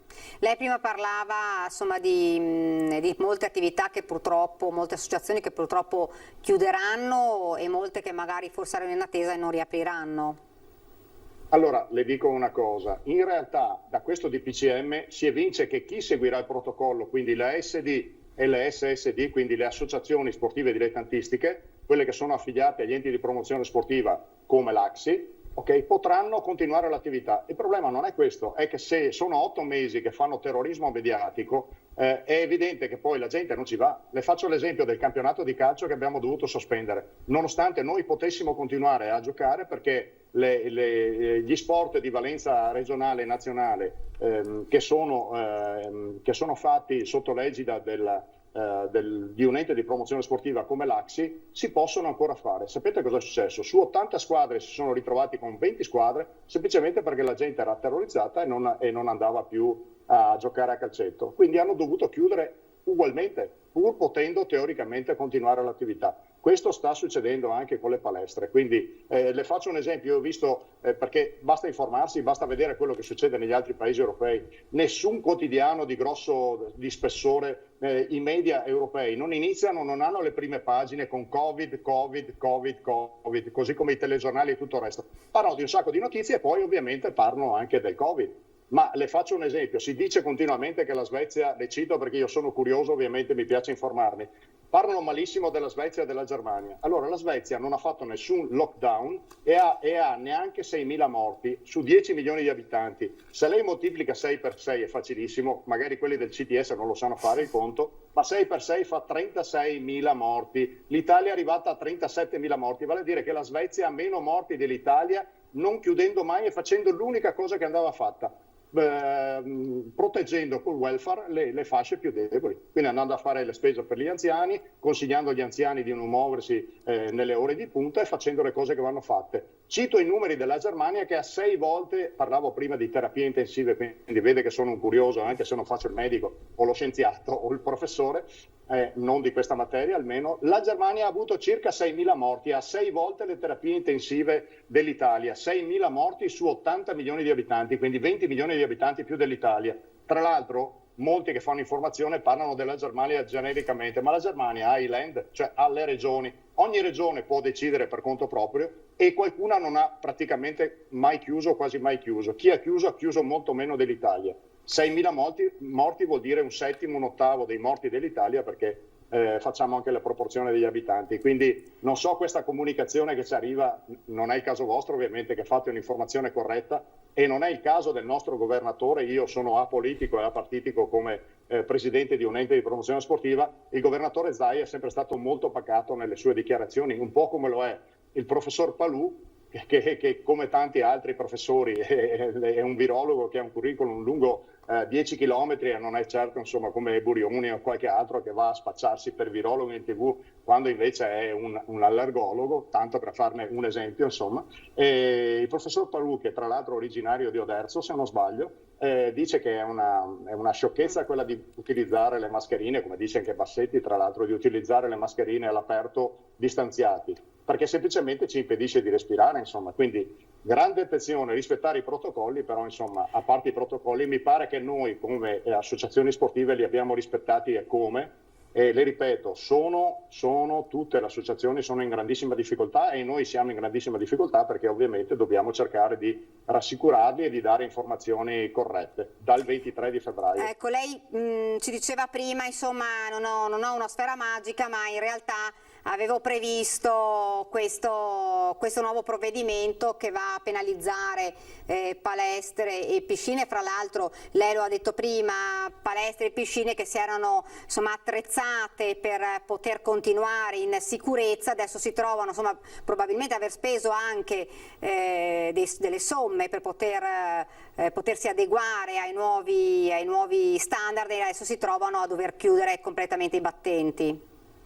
Non lo dico solo io, c'è un comunicato stampa, c'è un articolo che tutti possono vedere. Io ovviamente sono padovano e faccio riferimento soprattutto alla provincia di Padova, pur essendo ovviamente presidente regionale, e Diego Bonavina, l'avvocato Diego Bonavina, che è assessore allo sport del comune di Padova, ma così anche come Aldo Munarini, l'amico Munarini, l'assessore allo sport di Schio, che è una grossa città del Vicentino. Tutti sono sulla stessa lunghezza d'onda, cioè non capiscono questo accanimento nei confronti dello sport. È completamente sbagliato perché, come dicevo prima, lo sport è salute. Addirittura Vito Cozzoli, che è il presidente di Sport e Salute, che è quella che gestisce ovviamente e che funge da Ministero dello Sport sostanzialmente tra virgolette, se si fa attività sportiva regolare per tutti, per i bambini, per le donne, per gli anziani, questo chiaramente previene qualsiasi patologia, soprattutto le patologie cardiocircolatorie, ma anche e soprattutto alza le difese immunitarie contro qualsiasi virus, anche contro questo virus ovviamente. Poi se guardiamo i morti, scusate, ma ne abbiamo avuti 90 l'altro giorno, adesso mi dispiace parlarne in maniera così cruda, e purtroppo è mancato anche mio suocero il 17 di marzo, quindi quando qualcuno mi dice tu se non hai morti in famiglia è per quello che non parli, invece purtroppo noi io li ho avuti. Chiunque parla, e ripeto, anche il professor Parù dice che la SARS e la MERS avevano una letalità che arrivava addirittura al 30%, qui abbiamo una letalità che va dallo 0, qualcosa, voglio dire, quindi non siamo assolutamente in presenza di un'emergenza. Ripeto, lo ha detto anche Zaia, che abbiamo il 97% di asintomatici, quindi sono positivi, non sono contagiati. Hanno una carica virale, non lo dico io, bassissima, e quindi molto probabilmente non sono neanche contagiosi, quindi non so di cosa stiamo parlando. Ma dicevo 90 e 150 morti, vale a dire 150 morti vuol dire di media 7 per ogni regione, e vale a dire che in Veneto abbiamo avuto un morto per ogni provincia, quando ne abbiamo avuti 2000 per tutte le altre patologie, comprese le patologie del fumo, dell'alcol, dove lo Stato, ricordo, guadagna parecchi miliardi ogni anno, mi pare 16 o 17 miliardi per ognuna di queste categorie. Sicuramente, Presidente, ci troviamo di fronte ad una situazione sanitaria difficile da tenere sotto controllo, utilizzando tutti i dispositivi che più volte sono stati richiesti, le mascherine, il distanziamento sociale, il gel, per evitare il diffondersi comunque di questo virus che c'è, è presente, purtroppo non ci ha mai lasciato e che purtroppo con cui dovremo convivere ancora per molti mesi. Quello che volevo chiederle io era, siamo ad ottobre, questo DPCM è fino al 24 di novembre, però poi c'è ancora tutto l'inverno, se non dovesse arrivare il vaccino, tutto l'inverno con cui si dovrà combattere con questo virus. Cioè il rischio è che si rimanga fermi, palestre, piscine, per un inverno intero. Questo cosa significa per i titolari di queste attività? Guardi, mi dispiace dire che eravamo in collegamento in videoconferenza con il Nazionale. L'altro giorno c'era il Consiglio nazionale, eravamo tutti molto preoccupati, quindi non ne parlo solo io a livello Veneto, è chiaro che qui stiamo parlando del Veneto, che è la regione che ci interessa di più, e esattamente il giorno prima avevo fatto un post su Facebook e avevo previsto un lockdown, perché questo è un lockdown praticamente, perché stanno chiudendo tutto, cioè chiudere i ristoranti alle 6 vuol dire che il 90% dei ristoranti nemmeno apriranno, e come diceva giustamente prima, non mi ricordo se era Manera o il presidente Capraro, dicevano se tu dici che quello non è un posto sicuro, è evidente che la gente non andrà a mangiare neanche a mezzogiorno, ma voi sapete benissimo che si va al massimo, si va a cena e soprattutto si va nei weekend. Invece questi parlano di chiudere addirittura nei weekend, quando invece sarei favorevole, caso mai, che era un cavallo di battaglia dei 5 Stelle, non per citarli, ma di chiudere i centri commerciali il sabato e la domenica, oppure la domenica, voglio dire, una volta si faceva così e secondo me non avrebbero nessuna perdita economica e ci sarebbe un vantaggio per tutte le famiglie, per chi lavora 7 giorni su 7 chiaramente avrebbe assolutamente un vantaggio. Dicevo, avevo previsto un lockdown da qui fino a primavera inoltrata, il giorno dopo il Presidente ha detto fino ad aprile-maggio dobbiamo aspettarci anche perché ricordatevi che i sintomi sono gli stessi dell'influenza, vale a dire che se c'erano da 5 a 8 milioni di influenzati gli altri anni, questi, col terrorismo mediatico che viene fatto, stanno intasando i pronto soccorso e poi chiaramente chi sta veramente male rischia, come è successo anche l'altro giorno, che c'era un paziente che era in auto, la moglie che chiamava aiuto disperato e poi il paziente è morto. Abbiamo un problema con il collegamento. Abbiamo un problema con il collegamento, vediamo se riusciamo a ripristinarlo. Continuano ad arrivare telefonate che non capiscono che se sono in diretta arrivano telefonate, stanno semplicemente interrompendo la diretta perché sanno che siamo in diretta. Mi sta chiamando gente che mi chiama da decenni, capisco. Stavo dicendo che questo sarà veramente un'ecatombe e confermo quello che avevo detto prima, altro che 30%, perché chi sta lavorando teoricamente al 50%, ma sta rimborsando il 50% di quelli che avevano pagato giustamente gli abbonamenti prima, quindi stanno lavorando al 20-25%, vale a dire che o prima uno era miliardario, e io non ne conosco di gestori di palestre o di circoli o di associazioni che abbiano tutti questi introiti, chiaramente è ovvio che sta lavorando in perdita.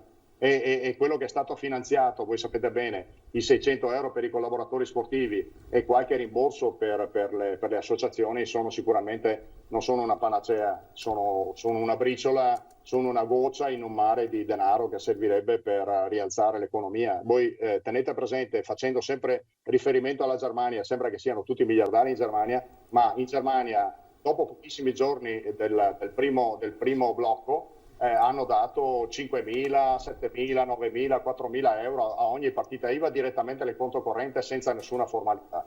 Abbiamo notizie certe, voglio dire, da amici che ci abitano, quindi non sono notizie da Facebook o dai social. Ecco. E sarebbe ora di finirla di chiamare quelli che vogliono informazioni un pochino più precise, chiamarli negazionisti, perché è un termine assolutamente scorretto, complottisti, perché i complotti sono gravi per chi li fa i complotti e non certo per chi li scopre. Presidente, sta iniziando la conferenza stampa del Premier Conte per illustrare il DPCM. La ringrazio Presidente, grazie davvero. Tranquilli, dai che in qualche maniera supereremo anche questa. E anche lo stress che ne consegue sul sistema sanitario nazionale hanno ormai raggiunto livelli preoccupanti. L'indice RT, che come sapete segnala il numero medio di infezioni che vengono trasmessi da ogni malato, ha raggiunto la soglia critica di 1,5. L'elevato numero di persone positive al Covid ieri ha sfiorato la misura di 20.000 persone. Questo rende anche sempre più difficoltose le medesime operazioni di tracciamento. Il Governo si è dato un obiettivo chiaro. Vogliamo tenere sotto controllo la curva epidemiologica. Solo in questo modo, infatti, riusciremo a gestire la pandemia senza rimanerne sopraffatti. Gestire la pandemia significa permettere al nostro sistema sanitario di offrire una risposta efficiente, garantire cure, ricoveri adeguati a tutti i cittadini. Significa anche scongiurare un secondo lockdown generalizzato, come quello che è accaduto e avvenuto in primavera. Il Paese non può più permetterselo.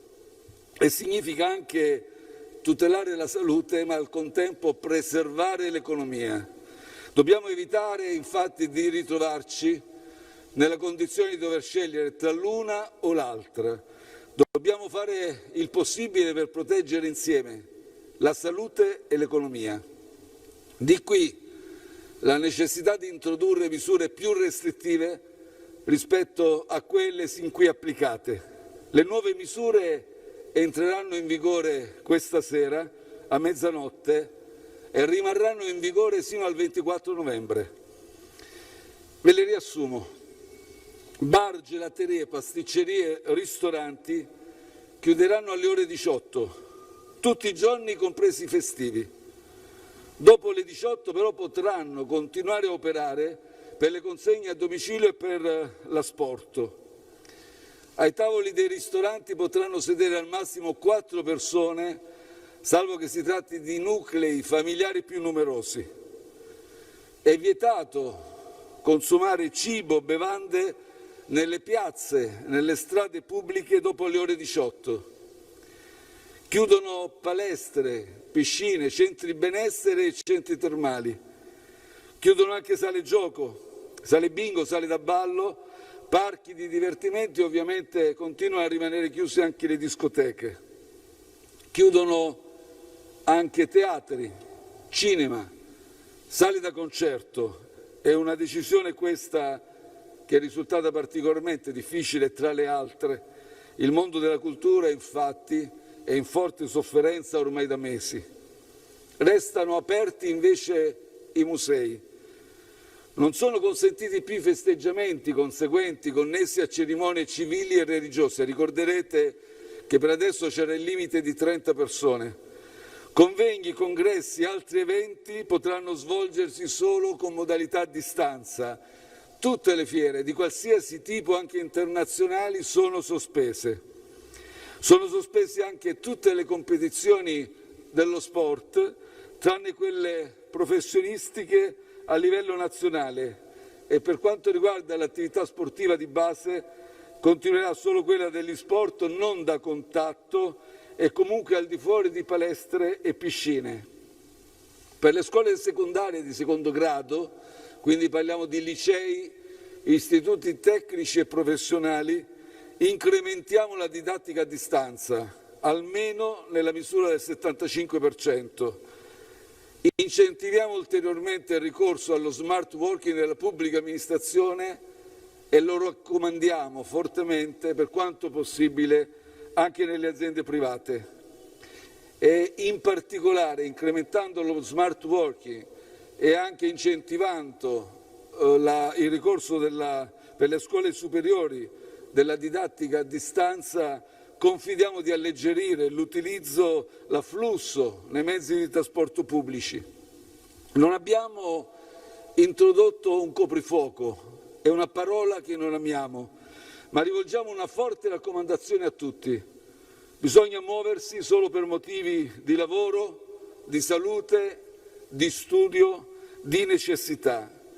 E raccomandiamo anche di evitare di ricevere a casa persone che non facciano parte del nucleo familiare. Questo è un momento complesso. Nel Paese c'è anche molta stanchezza, è una pandemia che ci sta sfidando duramente, provoca rabbia, frustrazione, sta anche creando disuguaglianze nuove che si aggiungono a quelle già esistenti. Ci sono fasce della popolazione più duramente colpite, persone meno tutelate, che non possono contare su uno stipendio, un'entrata fissa, e mi rendo conto anche dei nuovi sacrifici che stiamo chiedendo soprattutto ad alcune categorie. Penso ai ristoratori, ai proprietari, ai gestori di palestre, di piscine, penso agli artisti, ai lavoratori del mondo dello spettacolo, ma anche ai commercianti e agli artigiani che stanno risentendo del calo delle vendite. Non mi piace fare promesse, piuttosto preferisco prendere un impegno a nome dell'intero governo. Sono già pronti gli indennizzi a beneficio di tutti coloro che verranno penalizzati da queste nuove norme. E devo ringraziare in particolare, oltre che tutti i ministri, tutti i rappresentanti delle regioni, tutti coloro che hanno lavorato con noi, ho incontrato anche i capigruppo di maggioranza e opposizione, ma devo ringraziare in particolare i ministri Gualtieri e Patuanelli, perché nelle ore in cui lavoravamo per definire il piano delle nuove misure, loro ragionavano già sulle nuove somme da erogare, sui contributi da erogare a fondo perduto, lavorando con le medesime associazioni di categoria. E io stesso dedicherò questo pomeriggio per sentirli e rassicurarli. I ristori arriveranno direttamente sul conto corrente dei diretti interessati con bonifico bancario attraverso l'Agenzia delle Entrate. Come sapete è un sistema che abbiamo già usato, tra quelli sperimentati si è rivelato particolarmente rapido, particolarmente efficace e in particolare quindi arriveranno nuovi contributi a fondo perduto, ci sarà un nuovo credito d'imposta per gli affitti commerciali per i mesi di ottobre e novembre, verrà cancellata la seconda rata IMU dovuta entro il 16 dicembre, verrà confermata la cassa integrazione, verrà anche offerta una nuova indennità mensile una tantum per gli stagionali del turismo, spettacolo, lavori intermittenti dello sport e offriremo una ulteriore mensilità del reddito di emergenza e misure di sostegno a favore della filiera agroalimentare che risentirà ovviamente delle misure che impattano su bar e ristoranti. In questo modo chi sarà costretto a sospendere o a rallentare le proprie attività a causa delle nuove norme potrà giovarsi di un sostegno economico che gli permetterà di affrontare le prossime settimane. L'Italia, proprio nei momenti più difficili, riesce sempre a dimostrare la propria coesione e la propria forza. Se in questo mese di novembre rispetteremo tutte queste nuove regole, riusciremo a tenere la curva epidemiologica sotto controllo. Riusciremo così poi ad allentare le misure e affrontare dicembre e ci auguriamo le festività natalizie con maggiore serenità. Ricordo anche che la Commissione europea ha stipulato vari contratti che prevedono già a dicembre l'arrivo delle prime dosi del vaccino. Se questi impegni contrattuali saranno confermati, potremo intervenire subito per distribuire i vaccini alle categorie sociali più fragili, agli operatori sanitari che sono più esposti al pericolo. L'Italia è un grande paese, l'ha dimostrato ancora una volta la scorsa primavera, quando si è ritrovata ad affrontare la fase più acuta della prima ondata della pandemia. Ce l'abbiamo fatta allora, ce la faremo anche adesso. Un paese che è grande una volta e grande deve essere grande sempre. Grazie. Partiamo adesso con le domande. Marco Conti del Messaggero. Presidente, buongiorno. Buongiorno. Siamo al secondo DPCM nel giro di una decina di giorni. Lei ci ha ricordato come il virus avanzi e quindi occorre prendere provvedimenti, però la sensazione è più di una sensazione che rispetto a marzo lei abbia faticato di più nel trovare una sintesi nella maggioranza e nel governo.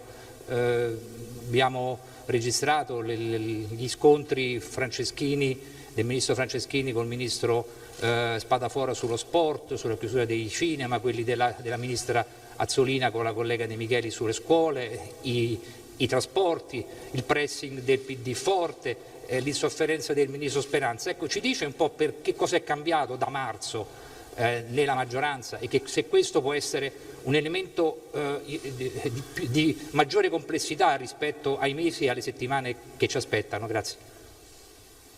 Grazie a lei per la domanda. Siamo intervenuti in effetti nel giro di un brevissimo arco temporale con un decreto legge, il giorno dopo un DPCM, un secondo DPCM, adesso un terzo. Ce ne rendiamo perfettamente conto, ma io l'ho sempre detto dall'inizio, faremo tutto quello che è necessario per tenere sotto controllo la curva epidemiologica, nel segno dell'adeguatezza e della proporzionalità dei nostri interventi. Quindi quel che è successo di nuovo, che ci ha spinto a intervenire così a breve, tenete conto che io stesso ero stato in Parlamento nei 2 giorni precedenti. È stata venerdì la riunione e i dati che sono arrivati elaborati dal Comitato Tecnico Scientifico. Abbiamo avuto anche, io e il Ministro della Salute in particolare, col professor Brusaferro dell'Istituto Superiore della Sanità, un lungo confronto. L'interpretazione ragionata dei dati, abbastanza chiara, ci ha determinato a intervenire. Noi faremo tutto quello che è necessario per preservare contemporaneamente salute ed economia. Se lasciassimo sfuggire questa curva, se non riuscissimo a contenerla, chiaramente ci ritroveremmo in forte difficoltà, sia per lo stesso sistema sanitario, quindi sul fronte della salute, e ovviamente come l'esperienza di alcuni paesi che durante la prima ondata hanno scelto di non intervenire con misure restrittive per tutelare la salute, si sono ritrovati sguarniti sia sul fronte della salute in difficoltà comunque e sia sul fronte della tenuta del tessuto economico. È per questo che ci siamo determinati a intervenire. C'è stato un lungo confronto, non c'è dubbio, con tante sensibilità, tanti diversi anche punti di vista. Ma quello che, dobbiamo rassicurare gli italiani, questo governo è un governo che pur nella varietà di accenti, di sensibilità, di posizioni, ha un obiettivo ben chiaro e i risultati lo dimostrano, perché queste misure, al di là della discussione che c'è stata, al di là del confronto che c'è stata, delineano un quadro abbastanza chiaro. Non vogliamo penalizzare direttamente il tessuto produttivo e economico, lo facciamo dosando interventi penalizzanti per alcune categorie, contemporaneamente offriamo subito indennizzi e misure di ristoro, ma nello stesso tempo è chiaro che dobbiamo intervenire perché se non stringiamo con le misure difficilmente potremo venirne a capo questo mese di novembre. Noi confidiamo che in questo mese soffriremo un poco, ma stringendo un poco i denti e affrontando queste restrizioni a dicembre potremo tornare un po' a respirare. Il nostro obiettivo non è riportare la curva a zero. Questo non è un obiettivo, quando c'è una pandemia in corso è velleitario, però tenerla sotto controllo, in modo da non avere una situazione critica su vari fronti, anche sul sistema di tracciamento. Qualcuno sta scrivendo, ma il sistema non funziona, il sistema funziona bene, ma è chiaro che voi potete immaginare per un positivo accertato scattano all'incirca una decina di stretti contatti. Quando arriviamo a 20.000 moltiplicate per 10 e comprendete come diventa complesso, proprio in termini di personale, in termini di ricostruzione della catena del contact tracing. Quindi è normale andare in difficoltà. Ecco perché dobbiamo fare questo sforzo. Grazie. Adesso abbiamo Ileana Sciarra dell'agenzia di stampa DN Cronos. Buongiorno a tutti e buongiorno Presidente. Le regioni chiedevano una strategia differente, ovvero posticipare la chiusura di bar e ristoranti alla 23, ma il governo ha deciso diversamente. Le volevo chiedere come mai e poi ne approfitto per farle una domanda sul Natale. Alcuni suggeriscono misure ancora più stringenti adesso per salvaguardare il periodo natalizio in cui c'è una tradizionale ripresa dei consumi. Secondo lei queste misure sono sufficienti per tornare a una pseudo normalità nel periodo natalizio o non si rischia di andare in lockdown proprio in quel periodo lì? La ringrazio. Grazie a lei.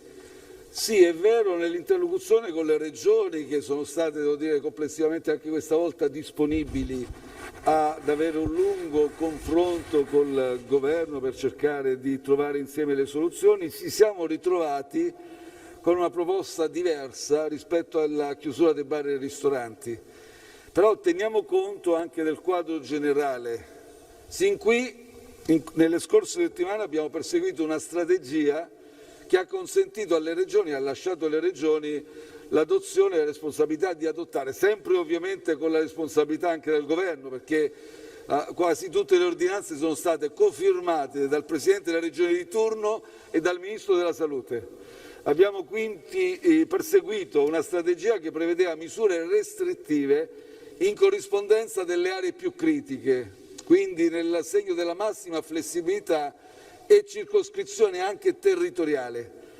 Però i dati che adesso stiamo esaminando, purtroppo, dimostrano che la pandemia sta correndo in modo abbastanza uniforme e direi assolutamente critico su tutto il territorio nazionale. Quindi di qui l'intervento, la necessità dell'intervento del governo a ridefinire un quadro restrittivo, di misure restrittive, fermo restando che potremo quindi continuare già dai prossimi giorni a lasciare, ma sempre in un coordinamento, a lasciare alle regioni la possibilità di concordare con noi misure ancora più restrittive in base all'evoluzione del quadro critico territoriale, regionale. Per quanto riguarda la chiusura, abbiamo pensato che più che la strategia di un coprifuoco nelle ore notturne, adesso siamo anche nel mese ormai di novembre, dove chiaramente non c'è più tanta voglia di andare in giro, non è più il periodo estivo. Abbiamo allora pensato di chiudere e di prendere di petto quella situazione che viene anche molto descritta da tanti, dove si creano delle aggregazioni, degli assembramenti inevitabili davanti ovviamente ai luoghi di aggregazione privilegiati che sono bar, gli stessi ristoranti, enoteche, pub e via discorrendo. Ecco perché interveniamo già alle 18 con una chiusura anticipata. Capisco che ci sarà disagio, però sono stato molto chiaro: per i ristoratori, i gestori di bar, di pizzerie e via discorrendo ci sono già disponibili.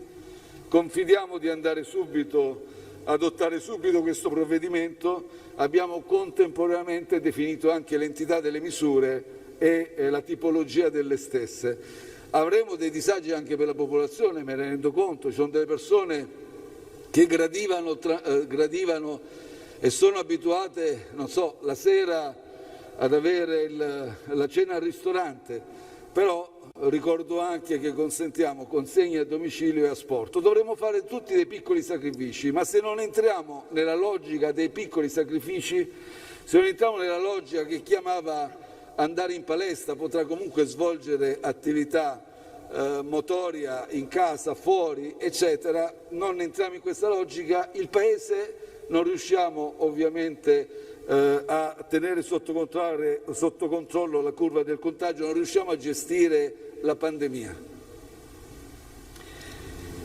E lei poi mi ha chiesto anche adesso, il suo sguardo colto, c'era l'altra domanda, misure sufficienti per Natale? Beh, l'ho detto, la nostra strategia è, lo diciamo ovviamente con la massima cautela, ma con questo nuovo quadro di misure confidiamo nelle prossime settimane di migliorare la curva epidemiologica.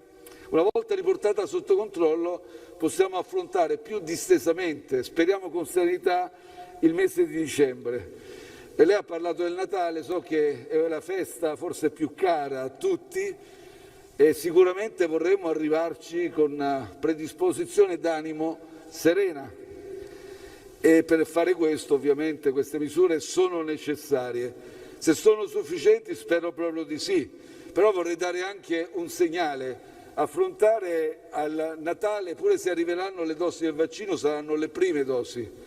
Non possiamo mica pensare che il Natale ci ritroverà tutti abbracciati, tutti a fare feste e festicciole. Però l'importante è arrivarci sereni, poter vivere serenamente una festività così importante e anche ovviamente incrementare i consumi. Adesso è la volta di Luca Morriconi del TG2. Buongiorno Presidente, buongiorno ai colleghi. Buongiorno. Lei ha parlato appunto di rabbia, frustrazione che purtroppo c'è tra la popolazione colpita da queste misure. Io le chiedo se le preoccupa anche alla luce di quello che è successo a Napoli, il clima che si è venuto a creare, e poi visto che resta in sospeso la questione del MES, non le chiederò ulteriormente se lo vuole attivare o meno, però volevo chiederle se sono previste delle forme di sostegno alla sanità in un momento in cui i medici hanno lanciato l'allarme, dove l'ordinario viene purtroppo accantonato di fronte appunto all'emergenza pandemica. Grazie. Inizio dall'ultima questione, non dobbiamo solo vedere il numero dei decessi, dobbiamo vedere anche lo stress sulle strutture ospedaliere e sanitarie, quindi è anche questa una delle motivazioni che ci ha spinto ad agire in modo più risoluto con questo nuovo DPCM. Stiamo lavorando tanto anche in questi giorni per continuare a rinforzare la resilienza del nostro sistema sanitario nazionale. E sicuramente integrare in questa strategia e coinvolgere a pieno titolo, lo sono già, ma possono essere addirittura ancora più coinvolti nei compiti che ci aspettano i medici di base, rientra assolutamente tra i nostri obiettivi.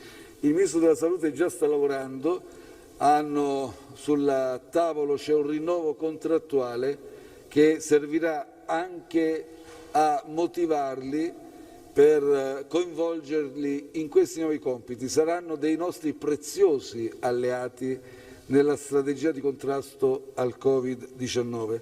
Per quanto riguarda invece le proteste, ma io l'ho detto dall'inizio anche nel periodo più duro, le proteste ci mancherebbe.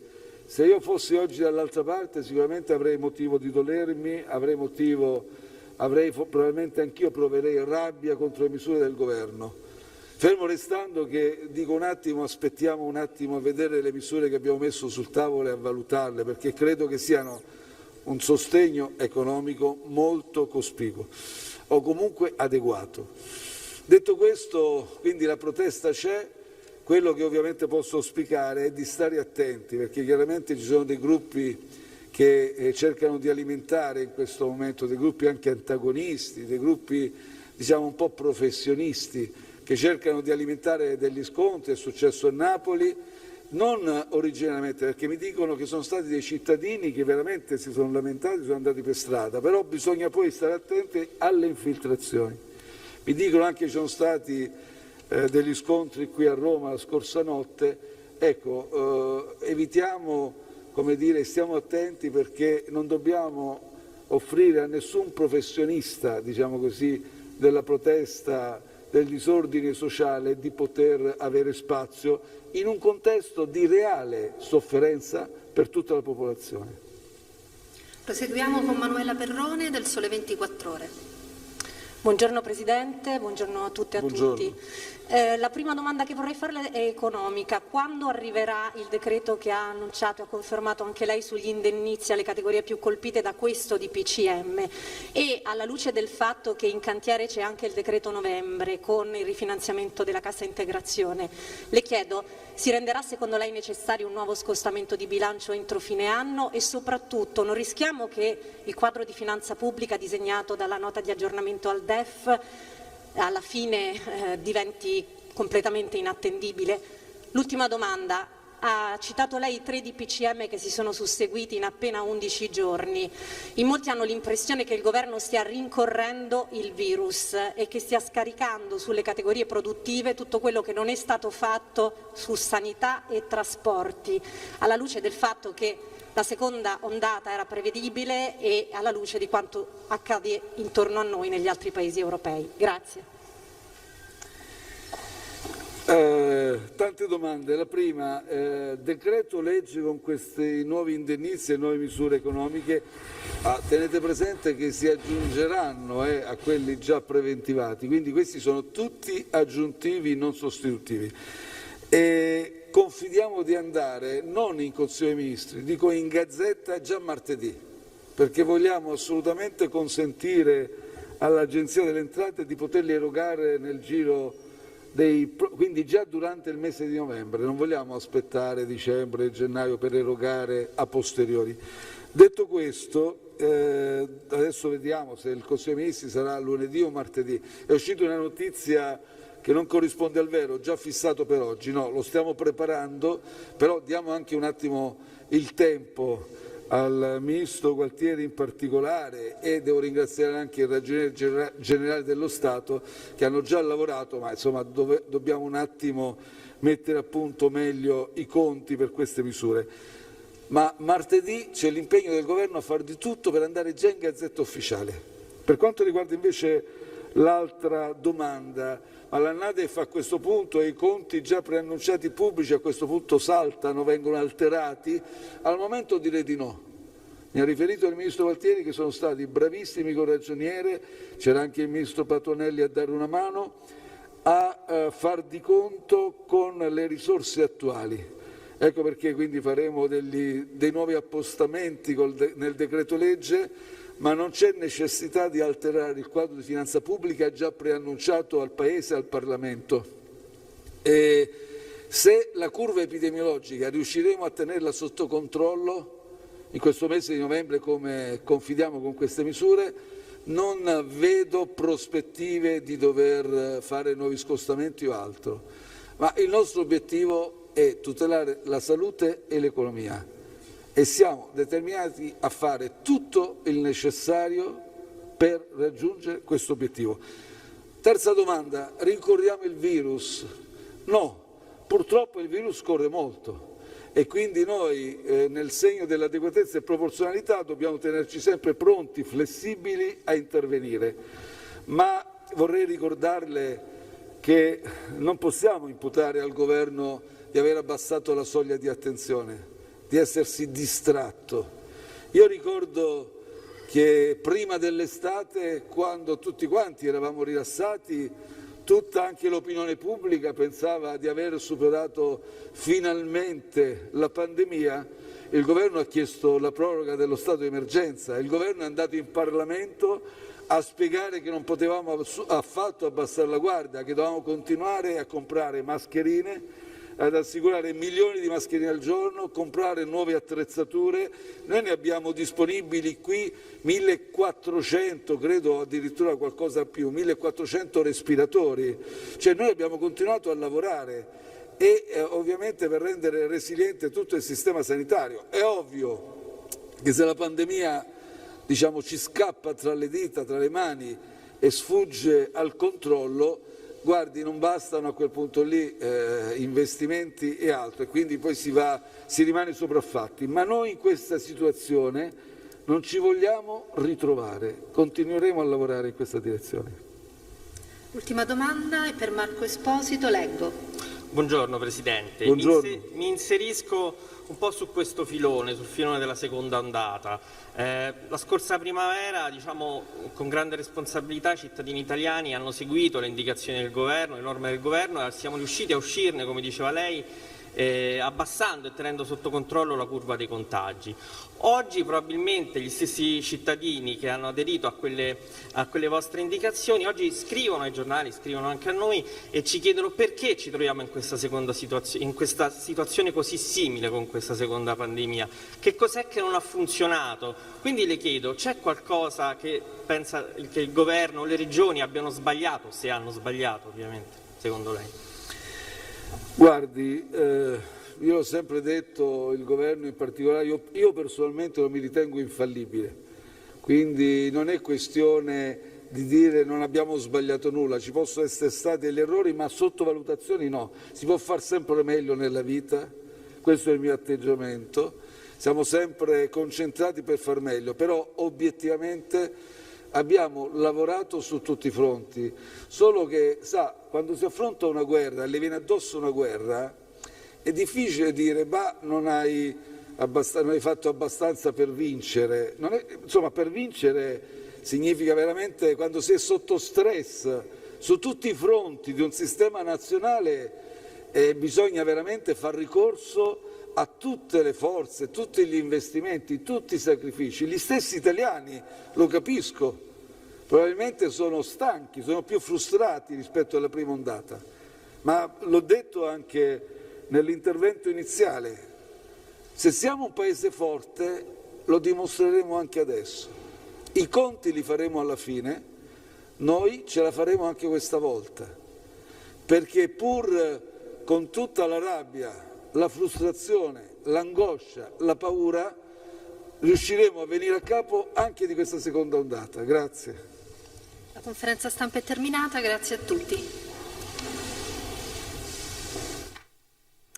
Dunque avete sentito le parole del Premier Conte a Palazzo Chigi, la conferenza stampa dove ha illustrato il nuovo DPCM che entrerà in vigore domani fino al 24 di novembre con tutti i provvedimenti restrittivi, colpite maggiormente alcune attività, lo ha anche riconosciuto il Premier Conte parlando oggi, ristoranti, bar che dovranno chiudere alle 18 di ogni giorno, ma anche la chiusura, ne abbiamo parlato anche nel corso di questa diretta, di piscine, di palestre, chiusura appunto che arriva domani. Il Premier Conte ha detto poi questo DPCM va nella direzione di riuscire ad arginare il più possibile questo contagio per arrivare poi ad un Natale più sereno e più tranquillo. Dobbiamo tenere sotto controllo, ha continuato il Premier, la curva epidemiologica, dice il nostro obiettivo non è arrivare a una curva pari a zero, ma quella di tenerla sotto controllo. Poi dice speriamo anche nell'arrivo di questo vaccino di cui si sente parlare, vaccino che sarà prima dato alle persone, alle categorie maggiormente a rischio, alle persone più deboli e poi man mano anche alle altre persone. Per quanto riguarda invece le categorie che sono quelle più penalizzate, ha detto ci sono già delle misure disponibili che verranno appunto approvate adesso nelle prossime ore per le categorie penalizzate da questo nuovo DPCM, quindi si dovrà vedere come andrà il contagio, come andrà il virus in questi giorni, in queste settimane, per capire poi che cosa accadrà dal 24 di novembre. Siamo quasi al termine di questa diretta, io vi ricordo anche che nel corso del nostro telegiornale alle 19:30 ci sarà in diretta con noi il Presidente della Regione Luca Zaia. E questo direi che è tutto per questa edizione straordinaria di oggi. Io vi do appuntamento a domani, anzi a questa sera prima con il Presidente Luca Zaia e poi la nostra nuova diretta per domani. Grazie davvero per averci seguito, arrivederci.